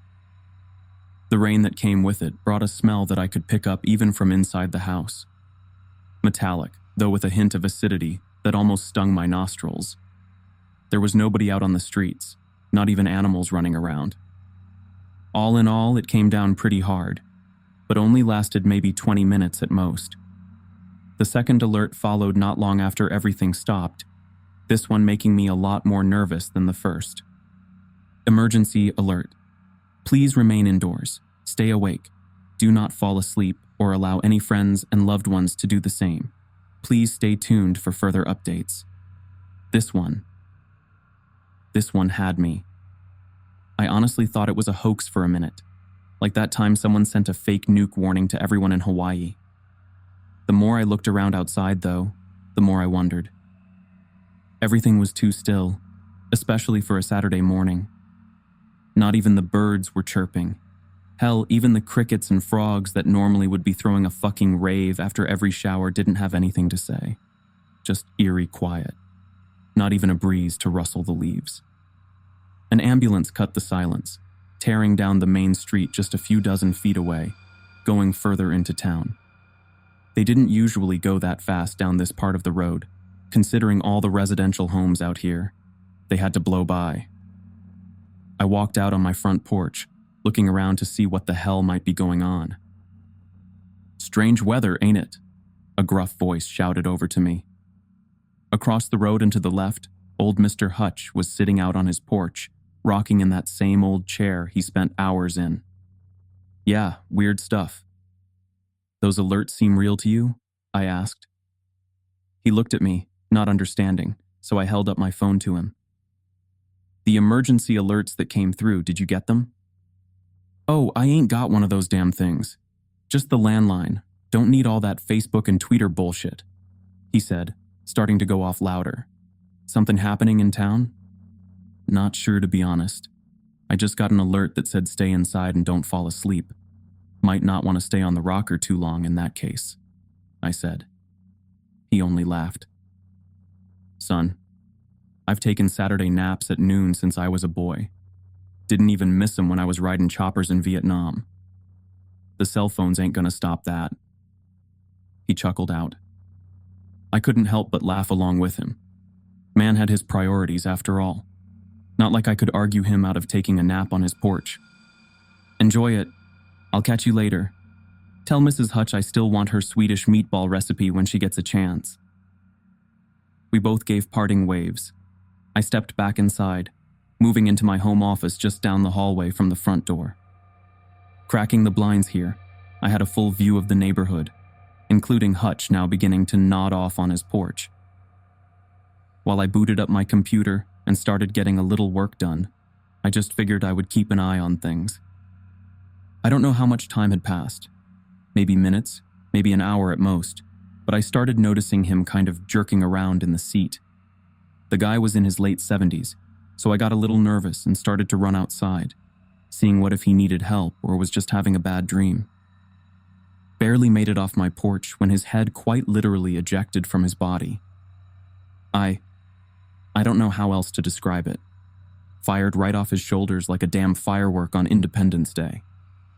Soon as it did, though, something else just sprouted right from the bloody stump, taking up residence where his head was before. Looked like this centipede thing. Tons of spindly legs coming out of the sides with one huge hexic eye right in the center. It bent and swayed on the shoulders as it extended from his body, getting used to it before making it stand, walking into his house next. For a minute, I was split on what to do. Either run back into my place and barricade the door, or run in and try to save Mrs. Hutch, assuming she was in there. Not that I had to assume long, as a scream cut the air just seconds later. No time to think, I ran full burst up the porch steps and through the front door, emerging on a terrifying scene. Hutch's body was pressing down on his wife, the massive centipede bursting from his stump neck, striking at her. It had already gotten her a couple of times. Dozens of sharp tendrils extending from the mouth of the thing had nicked at her skin. Apparently that's all it took. Something secreted in those pincers was winning the battle over Mrs. Hutch, making her quickly lose consciousness and fall to the floor. As she fell asleep, the Hutch centipede thing got up, turning attention to me now as it walked forward. "Whoa, whoa, whoa! Hey, no! Leave me alone, Hutch. I swear to God," I said, scrambling to find anything that could function as a weapon. There was a bag of golf clubs right by the door. Not sure what I was about to get from it, but gripping one of the handles, I pulled it up, emerging with a damn thick driver. Good enough. No hesitation. This thing didn't have a damn head. It didn't have any rights other than what it was about to get. I swung the club hard, catching the centipede thing right on the tip, making it hiss as it reeled back. Mrs. Hutch began writhing on the floor, screams coming through in guttural barks as something tore at her throat from the inside. Her head didn't fly off nearly as violently as his did, but stretched and tore instead, pain and fear in her eyes the whole time. It looked like even while she was feeling this, she was just going through a nightmare in her sleep, seeing death play out on an infinite scale in her mind. The centipede that emerged here was smaller than the other, and didn't seem to have control over the body quite yet, maybe because it appeared too early. Either way, Hutch was still bearing down on me, so I swung again, this time retreating for the door, desperate to get to safety. Backing through the door nearly caused me to trip over the threshold, swinging once more at the terrifying bug as it lashed out at me. This time, it caught my swing, twisting around the club in order to take it away from me as arms raised to grab onto whatever of me it could reach. Stumbling probably saved my life, giving me a slight distance to turn and start running down steps, back over to my house. Clouds were still obscuring the sky above, fresh flashes of lightning beginning to go off above. Something was in the air, different than after any other storm, and the sound of screams began to reach me faintly over the still air. I wasn't the only one contending with what was going on, apparently. The door slammed behind me as I dove through, quickly deadbolting and locking it before drawing my blinds closed. It only took seconds for them to start banging on the door. Then, massive thuds landing on the solid wood. Way more power behind the hits than old Hutch ever had in him in his prime. At this point, I'm not gonna fuck around with whatever is happening. There was an old shotgun up in the attic in a case, left to me by Gramps when he died a few years ago. Things should still work. And if I remembered right, there was some ammo on hand in the same case it came with. Don't think I would have ever taken it out of the case otherwise. Thankfully, I could still remember all the shooting lessons he gave me when I was a kid, gun nut as he was, and it all began to come back. It wasn't much, just a pump action. 7 shells left in the ammo box that was in the case. It would be enough. I racked it, making sure there wasn't already a shell in the chamber, before beginning to load them in. The banging was still going at the door downstairs, but only one of them remained from the sound of it. It was cold up here in the attic, stale air and insulation, the only thing other than old boxes to keep me company. For a few minutes I checked out, I think, taking in the weight of everything happening today. Hell, I needed a moment just to prepare myself. Centipede head or not, this was still my neighbor for the last 4 years. He and his wife had invited me into their home plenty of times, fed me some great dinners, and now it was like some fucked up Resident Evil game I was getting to live through.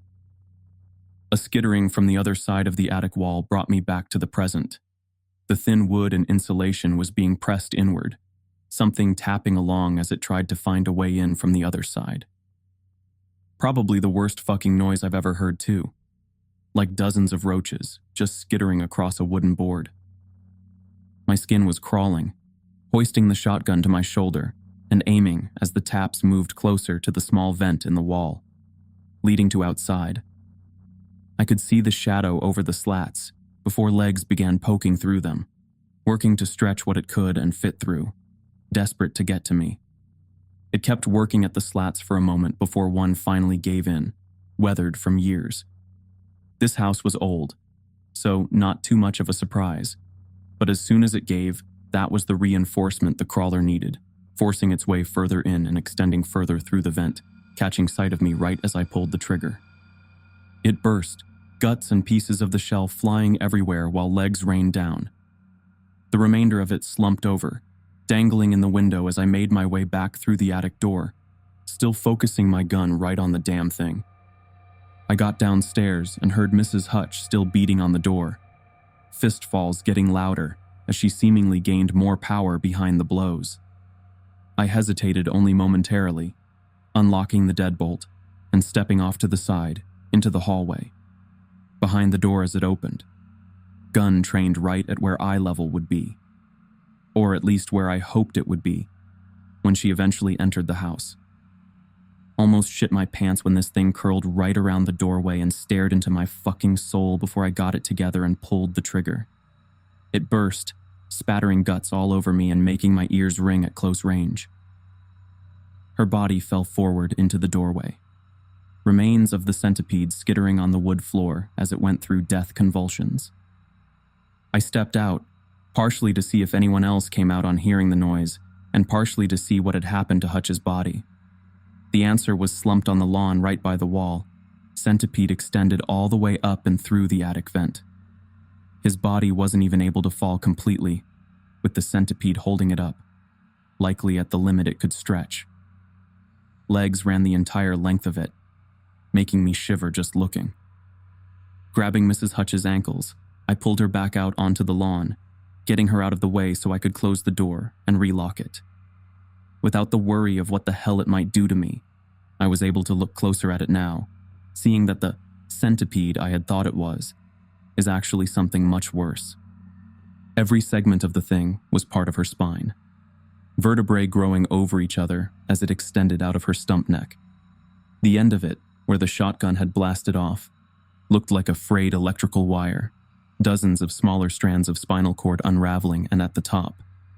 I shivered, unsure of what the hell was going on, but knowing that it wasn't something I wanted any part of. The door slammed behind me.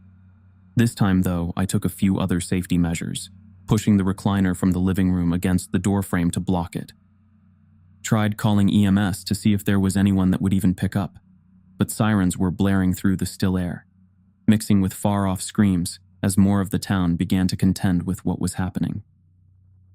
The line was dead, much like I expected, and all I could do was sigh, turning on the television and knowing our dinky little town would never get the attention of the news. Sure enough, just more crap instead of news. A CEO arrested for money laundering, a reality star who was fighting back against plastic surgery rumors, another war on the horizon with some far-off country. Usual day in America. God, I was tired. I remember pacing my house until the sun went down, just hoping that I could hear something about what was happening in the world outside. Meanwhile, the cloud cover was still there, jolts of electricity lighting up the skyline every so often. The sirens eventually faded, but the screams didn't, only changing position as more of the town found the same thing I did, just without as much luck surviving. Good news was that I had a decent amount of food. My grocery trip this morning was for a pretty spontaneous get-together, not that I had heard from anyone since that first alert popped up. If my friends were still out there, I hoped they were still human at least. If not, who knows? Maybe they made it out before things got bad. For once, I was kind of thankful for my bad sleep schedule. Insomnia was something I've struggled with, on and off my entire life, going whole nights without sleep at some points, and just segueing into the next day. Not sleeping wasn't too much of a challenge for me, for a while, anyway. Eventually, I just drew the blinds and tried to find something to do to keep my mind occupied, hoping some alert would come through, telling me that everything was okay now, and it was just I don't know. Nothing about this would fit into any natural explanation. Who knows? Maybe it's still all a dream, and I'm just asleep in bed, unaware that my alarm's gone off at this point. Wishful thinking, of course. Around 2 a.m, someone set one of the houses down the street on fire. Despite the rainy conditions that had persisted since the first warning, the entire neighborhood quickly began to catch with no firefighters coming to get it under control. I was nearly dozing off in my living room, television on loud to hopefully keep me awake with the noise. Figured with where it was relative to the street outside, the sound wouldn't reach too terribly far, giving me some safety. I only realized the fire was going when I started to smell the smoke. Looking out the front window revealed it had already jumped pretty far, only about 2 houses away from me. I was going to need to get the hell out of here, or face the flames. Took everything I could, shotgun, a little cooler of food I threw together that could easily be eaten without prep, some medical supplies from the bathroom, loaded it all up in the car, and hit the road. It only took me about 5 minutes of driving to reach the edge of town, and realize things were far, far more fucked than I had originally believed. Cue my fucking surprise when I'm driving along the highway, going slower than normal, thankfully, because I wanted to be vigilant, and I run my car smack into a solid goddamn wall. Can't believe how fortunate I was to get out relatively unscathed, only a nasty bruise on my shoulder. Getting out of the car, though, I thought I had hit my head and gone to hell, because things just stopped making sense. The sky above was still sparking with electricity, blanketed by dark clouds against the night. It obscured the top of whatever wall was blocking my way, though I don't know if it was so much of a wall as a boundary. Not going to lie, I was feeling very Truman Show-esque. Or maybe Looney Tunes, considering how much of a weird fever dream this was. The barrier had the road and landscape around town perfectly laid over it. Not painted, I don't think, but kind of like a television. The clouds crackled with lightning in the distance, despite that distance not actually being there. Maybe it was just a really thick window. I honestly couldn't tell with the darkness and my aching body. Whatever the hell it was, there was no way for me to get through. No staircase with a door, no hatch leading through, not even a painted tunnel. My car in the meantime was, well, not great. The front end was accordion to hell, folding all over itself. It's a miracle I was still alive. But honestly, the miracle made it feel more like I was trapped in this hell, damned never to escape. Time to find another plan. To say things have played out weird since then is an understatement.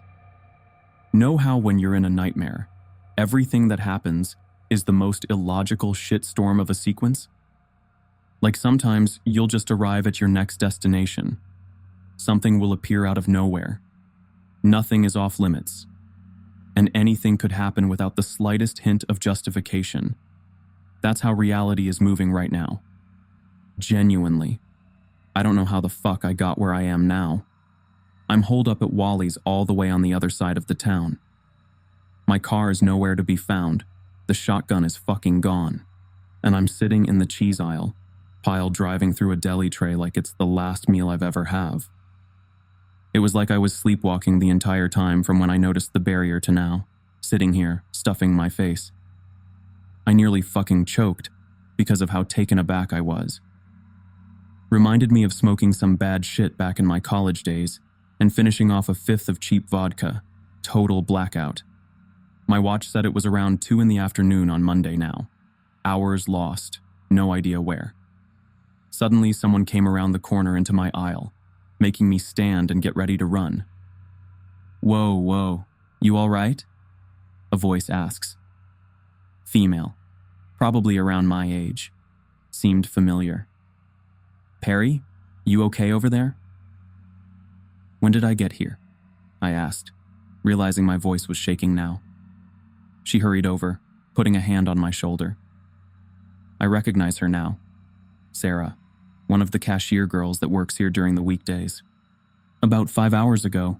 You've been pretty out of it, though. Saying stuff about a wall. Looks like you took a pretty nasty bump, she said.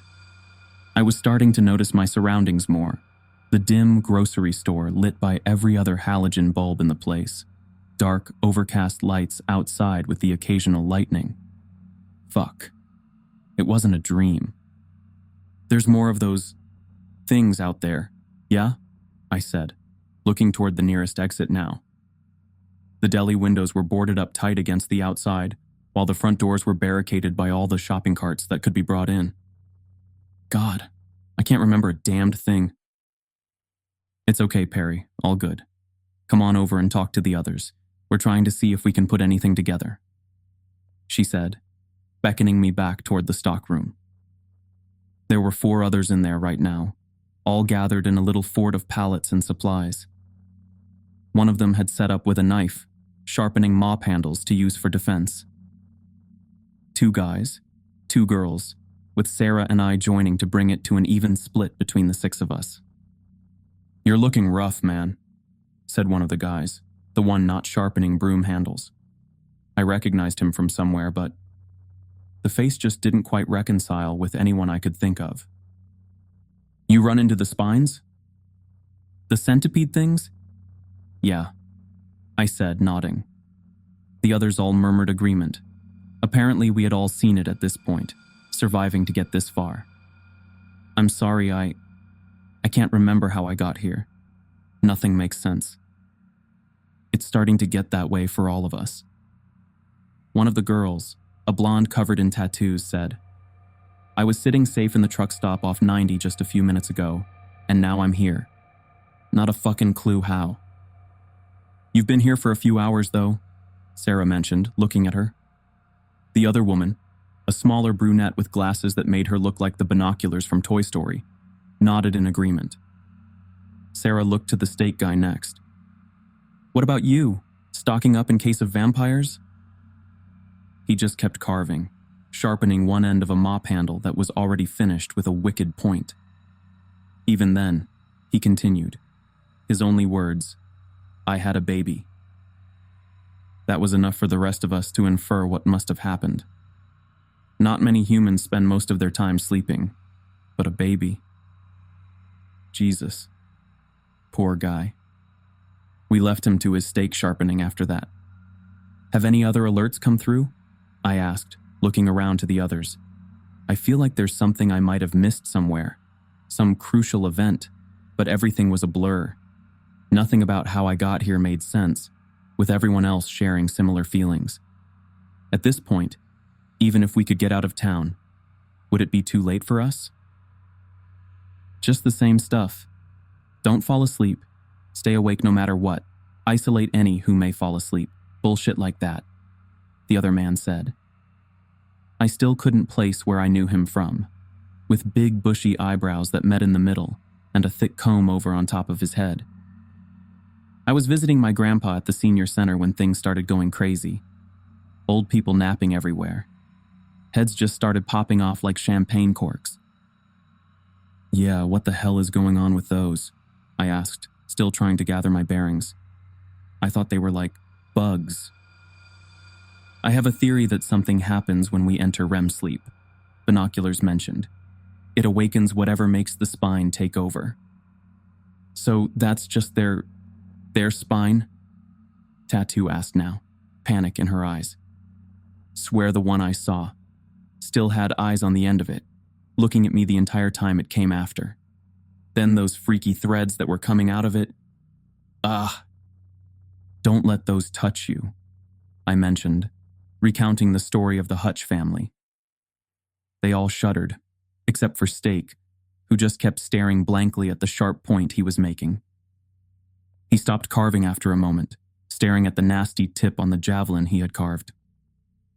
"Hey man, you okay? Be careful with that." "I'm sorry, Millie," he said, standing up and situating the point of the carved handle on his neck, tilting a little ways inward.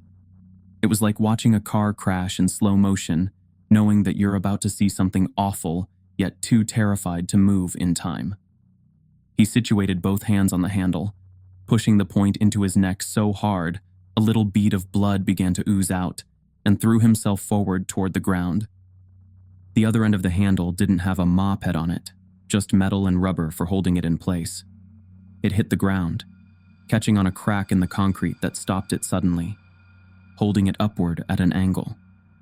The force of him falling forward made the point immediately puncture right through the underside of his head, managing to poke far enough through to come out the other side of his skull. God, why? Why did he do that? Sarah was backing away from the body screaming now, while I and the other strange man just jumped back and stopped, unsure of how to process what was going on. Binoculars and Tattoo were holding each other, both in tears. "He's dead!" Steak let out a half gurgle, almost a comical noise as if he was reassuring her he was still somehow kicking. His feet staggered forward a couple of steps, quickly beginning to slip in the blood pooling under him. I motioned for everyone to leave the stockroom, heading back into the main store and away from the horror in front of us. Is it bad if I'm jealous of him? Honestly, at the rate this is playing out, taking myself out doesn't seem like the worst option there is. Better than nodding off and having my spine rip out anyway. Exhaustion began setting in harder around then, with my irritability immediately beginning to turn up as my tiredness mounted. Tattoo and Binoculars were still crying. Strange Face wandered off to do his own thing, though I'm not sure what that involved. Sarah was near catatonic at this point, staring off into blank space behind her register, standing at attention like she was waiting for items to come down the line. The crying began to get on my nerves, sending me elsewhere to try and find something else to keep my mind busy. It started to get darker outside, lightning still popping through the clouds on occasion, when I found a small pocket radio on one of the shelves in the back. I swear, as I was walking around back there, Steak was following my every move, though. At some point, I'm pretty sure I saw him swivel around on his pole, trying to get a better look at what I was doing. When I checked him, though, he had no pulse, eyes glazed over in death. Nonetheless, the feeling persisted. It took me a minute to find batteries for the radio, but turning it on got me nothing. Just static on every station, blaring out with the same dull drone. I was about to give up when it suddenly shifted, a monotone voice coming over the tinny speaker. "Please stay awake until the alert is lifted. Thank you. Attention. Collective personnel are on site to assess the situation. If you have found yourself in a Class 4 night terror, please do not be alarmed. Stay where you are. Find the nearest weapon. Defend yourself. Please stay awake until the alert is lifted. Thank you. I cut it off after the second one, shaking my head. My eyes were beginning to burn from the lack of sleep, drying out something terrible. I pushed the radio aside, not turning it off completely, but zoning out into a daydream for a moment. Attention. Collective personnel are on site to assess the situation. If you have found yourself in a Class 4 night terror, please do not be alarmed. Stay where you are. Find the nearest weapon. Kill yourself. My blood ran cold hearing the new deviation on the instructions. A scream finished freezing it over at glacial temperatures only seconds later. From near the registers, a woman's scream, but also, "Oh fuck." The skittering click-clack sound of the spines moving. Someone fell asleep. Tattoo was the one. Her head was grotesquely stuck in the rafters of the grocery store, empty eye sockets staring down at us, as our problems unfolded below. It was a macabre audience, but the spine bursting forth from her neck began to spew threads almost too thin for the eye to see. Little nerves spread through the air, feeling for anything near that they could latch onto. The spine just kept rising out of her, making me half expect to see her body collapse without it to hold everything to a center. The nerves grabbed onto Binoculars and Sarah, bringing the two women in closer as they got hold. Whatever it used to knock them out was effective, though, because almost immediately it looked like they fell asleep. Within moments, their heads began to tear off, spines elongating out of the stumps to further stretch their necks until they disconnected with loud pops. The white bone was covered in blood and viscera, with the vertebrae clacking together, appearing as spindly legs as parts of bone stretched and elongated. The strange man came walking out of the aisles nearby now, hands outstretched in reverence to the three turned women in front of him. He began to walk in closer, uncaring of the nerves reaching through the quickly unraveling spines. Their fibers twisted and fanned out around them, floating ever so close to him without touching, as he seemed to dance in between them. "Yes, embrace your exhaustion. Delicious," he said, doing one of the grossest things I've ever seen in my life. Just licking the viscera off the contracting spines as they wriggled, taking in their taste and relishing it. I just ran, didn't stop. I burst through the back door of the market and just kept on running.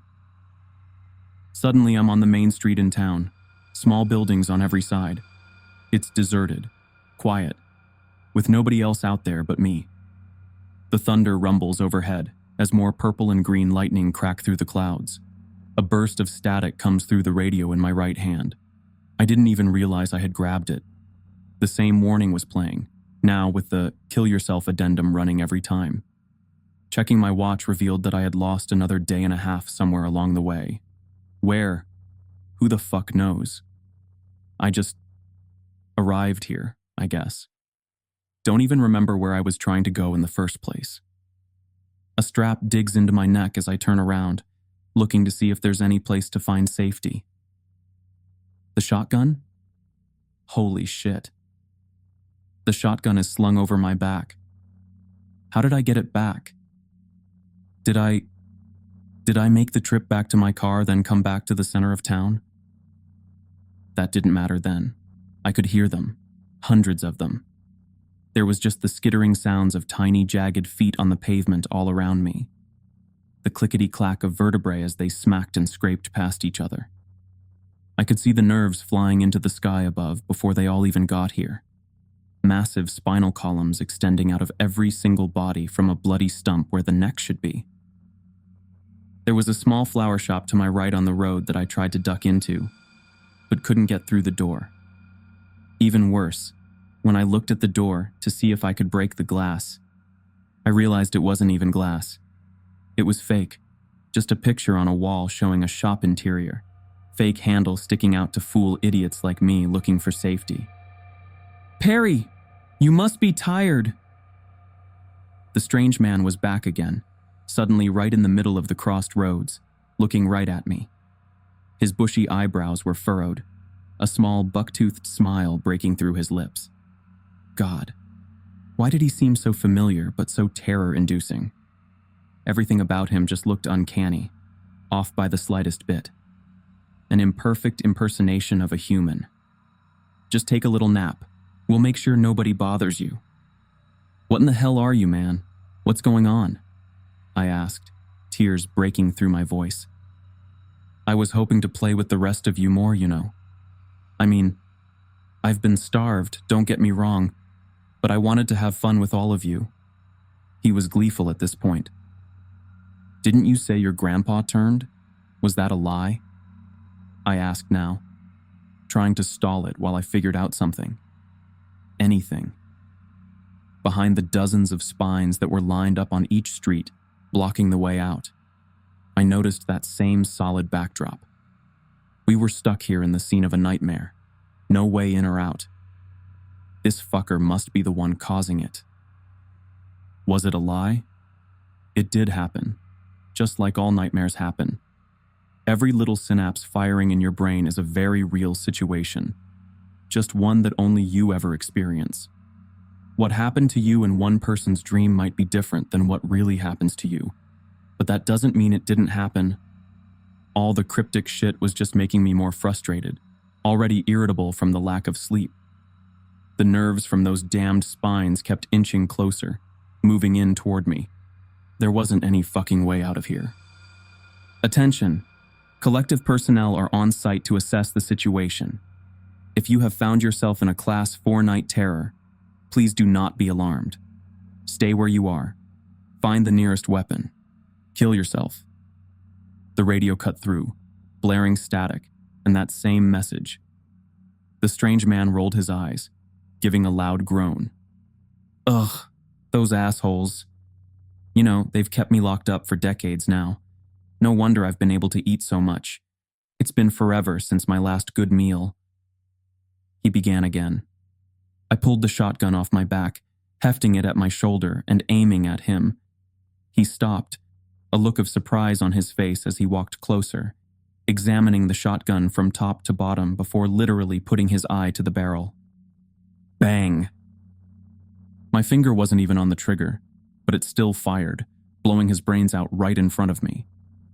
The entire top right half of his face was gone, back of the head included, and what was left of his mangled mouth was fucking laughing maniacally. You can't kill me on the home turf, Perry.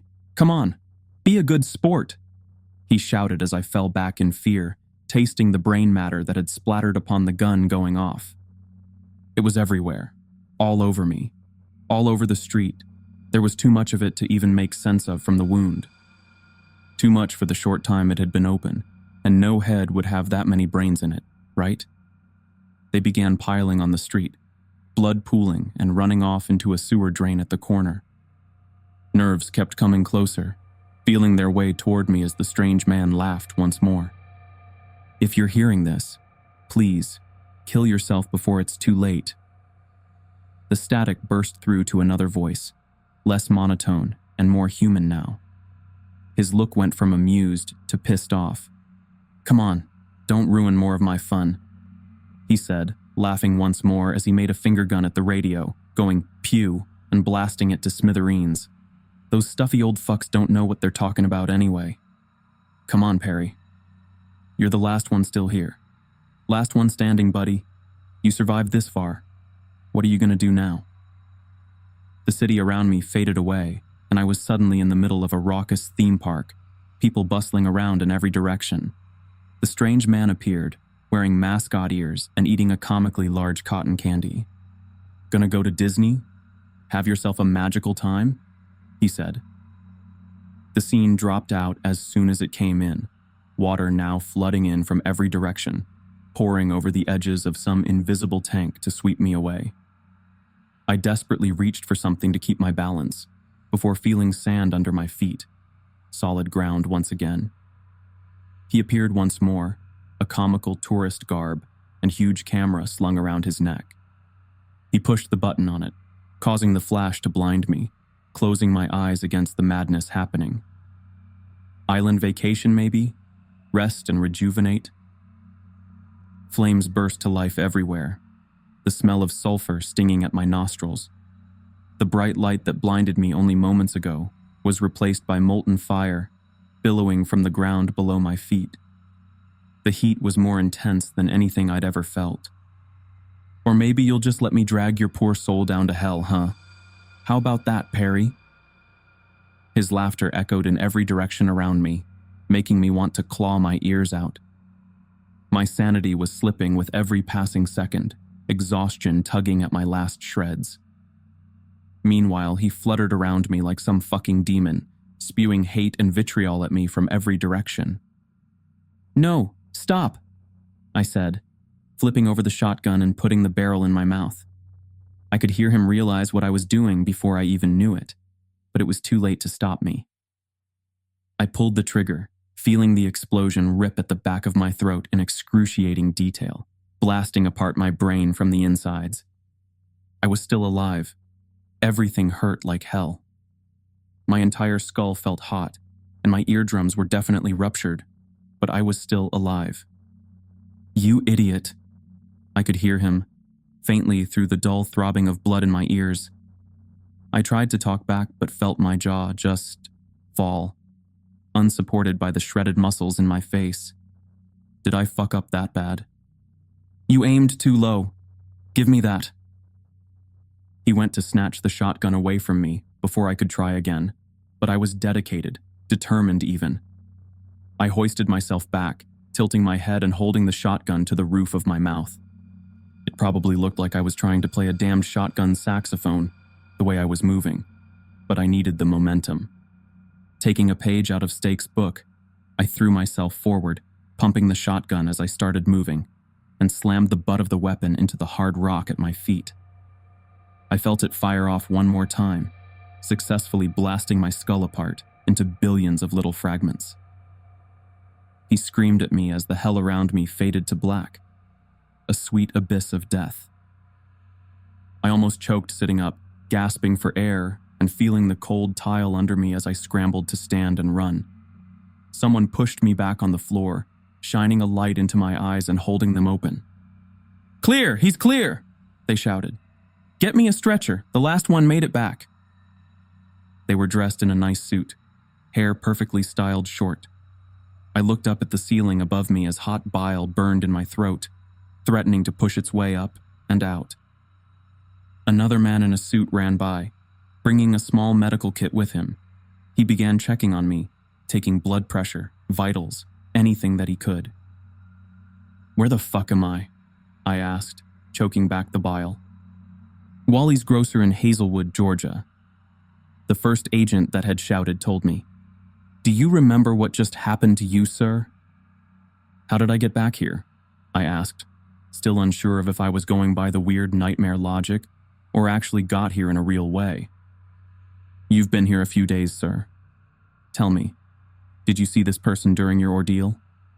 He held up a rough sketch, showing a man with bushy eyebrows, thick comb-over, and buck-toothed smile. The strange man who was pulling all the strings. All I could do was nod, still holding bile back. God, I was starving. "A few days?" The agent took my confirmation, beginning to talk into a monitor. "We have confirmation of a nocturne in the area. Please begin cleanse protocol," they said, getting an affirmative over the radio. The medical guy started to help me up, guiding me toward the door of the grocery store. We stepped out into bright sunlight, almost blinding me as I tried to adjust to it. When I finally did, the sight that met me was something that made me almost shut back down. Body bags lined up down the central street in town. Some fine, others with long, thick spinal cords with vertebrae stretched into small legs curling at the edge, no room to zip the bag around them. Oh my God. I fainted then and there, losing consciousness again. The next thing I knew, I woke up in a hospital room, unsure of what was going on. The people who brought me here have been in and out, asking me every damned question imaginable, cross-referencing others that had talked to me, and doing an entire investigation. From what one told me, this was a contained event, though most of Hazelwood was, well, dead. 3 days in a nightmare and the town collapsed, everyone giving in to their exhaustion while that thing preyed on them. What a fucking way to go. I saw Stake walking through the hallway outside my door earlier today. He was carrying a little bundle, talking to it, and singing it songs. I noticed on one of his passes that a hand was sticking up from the bundle. Plastic, lifeless, but not to him.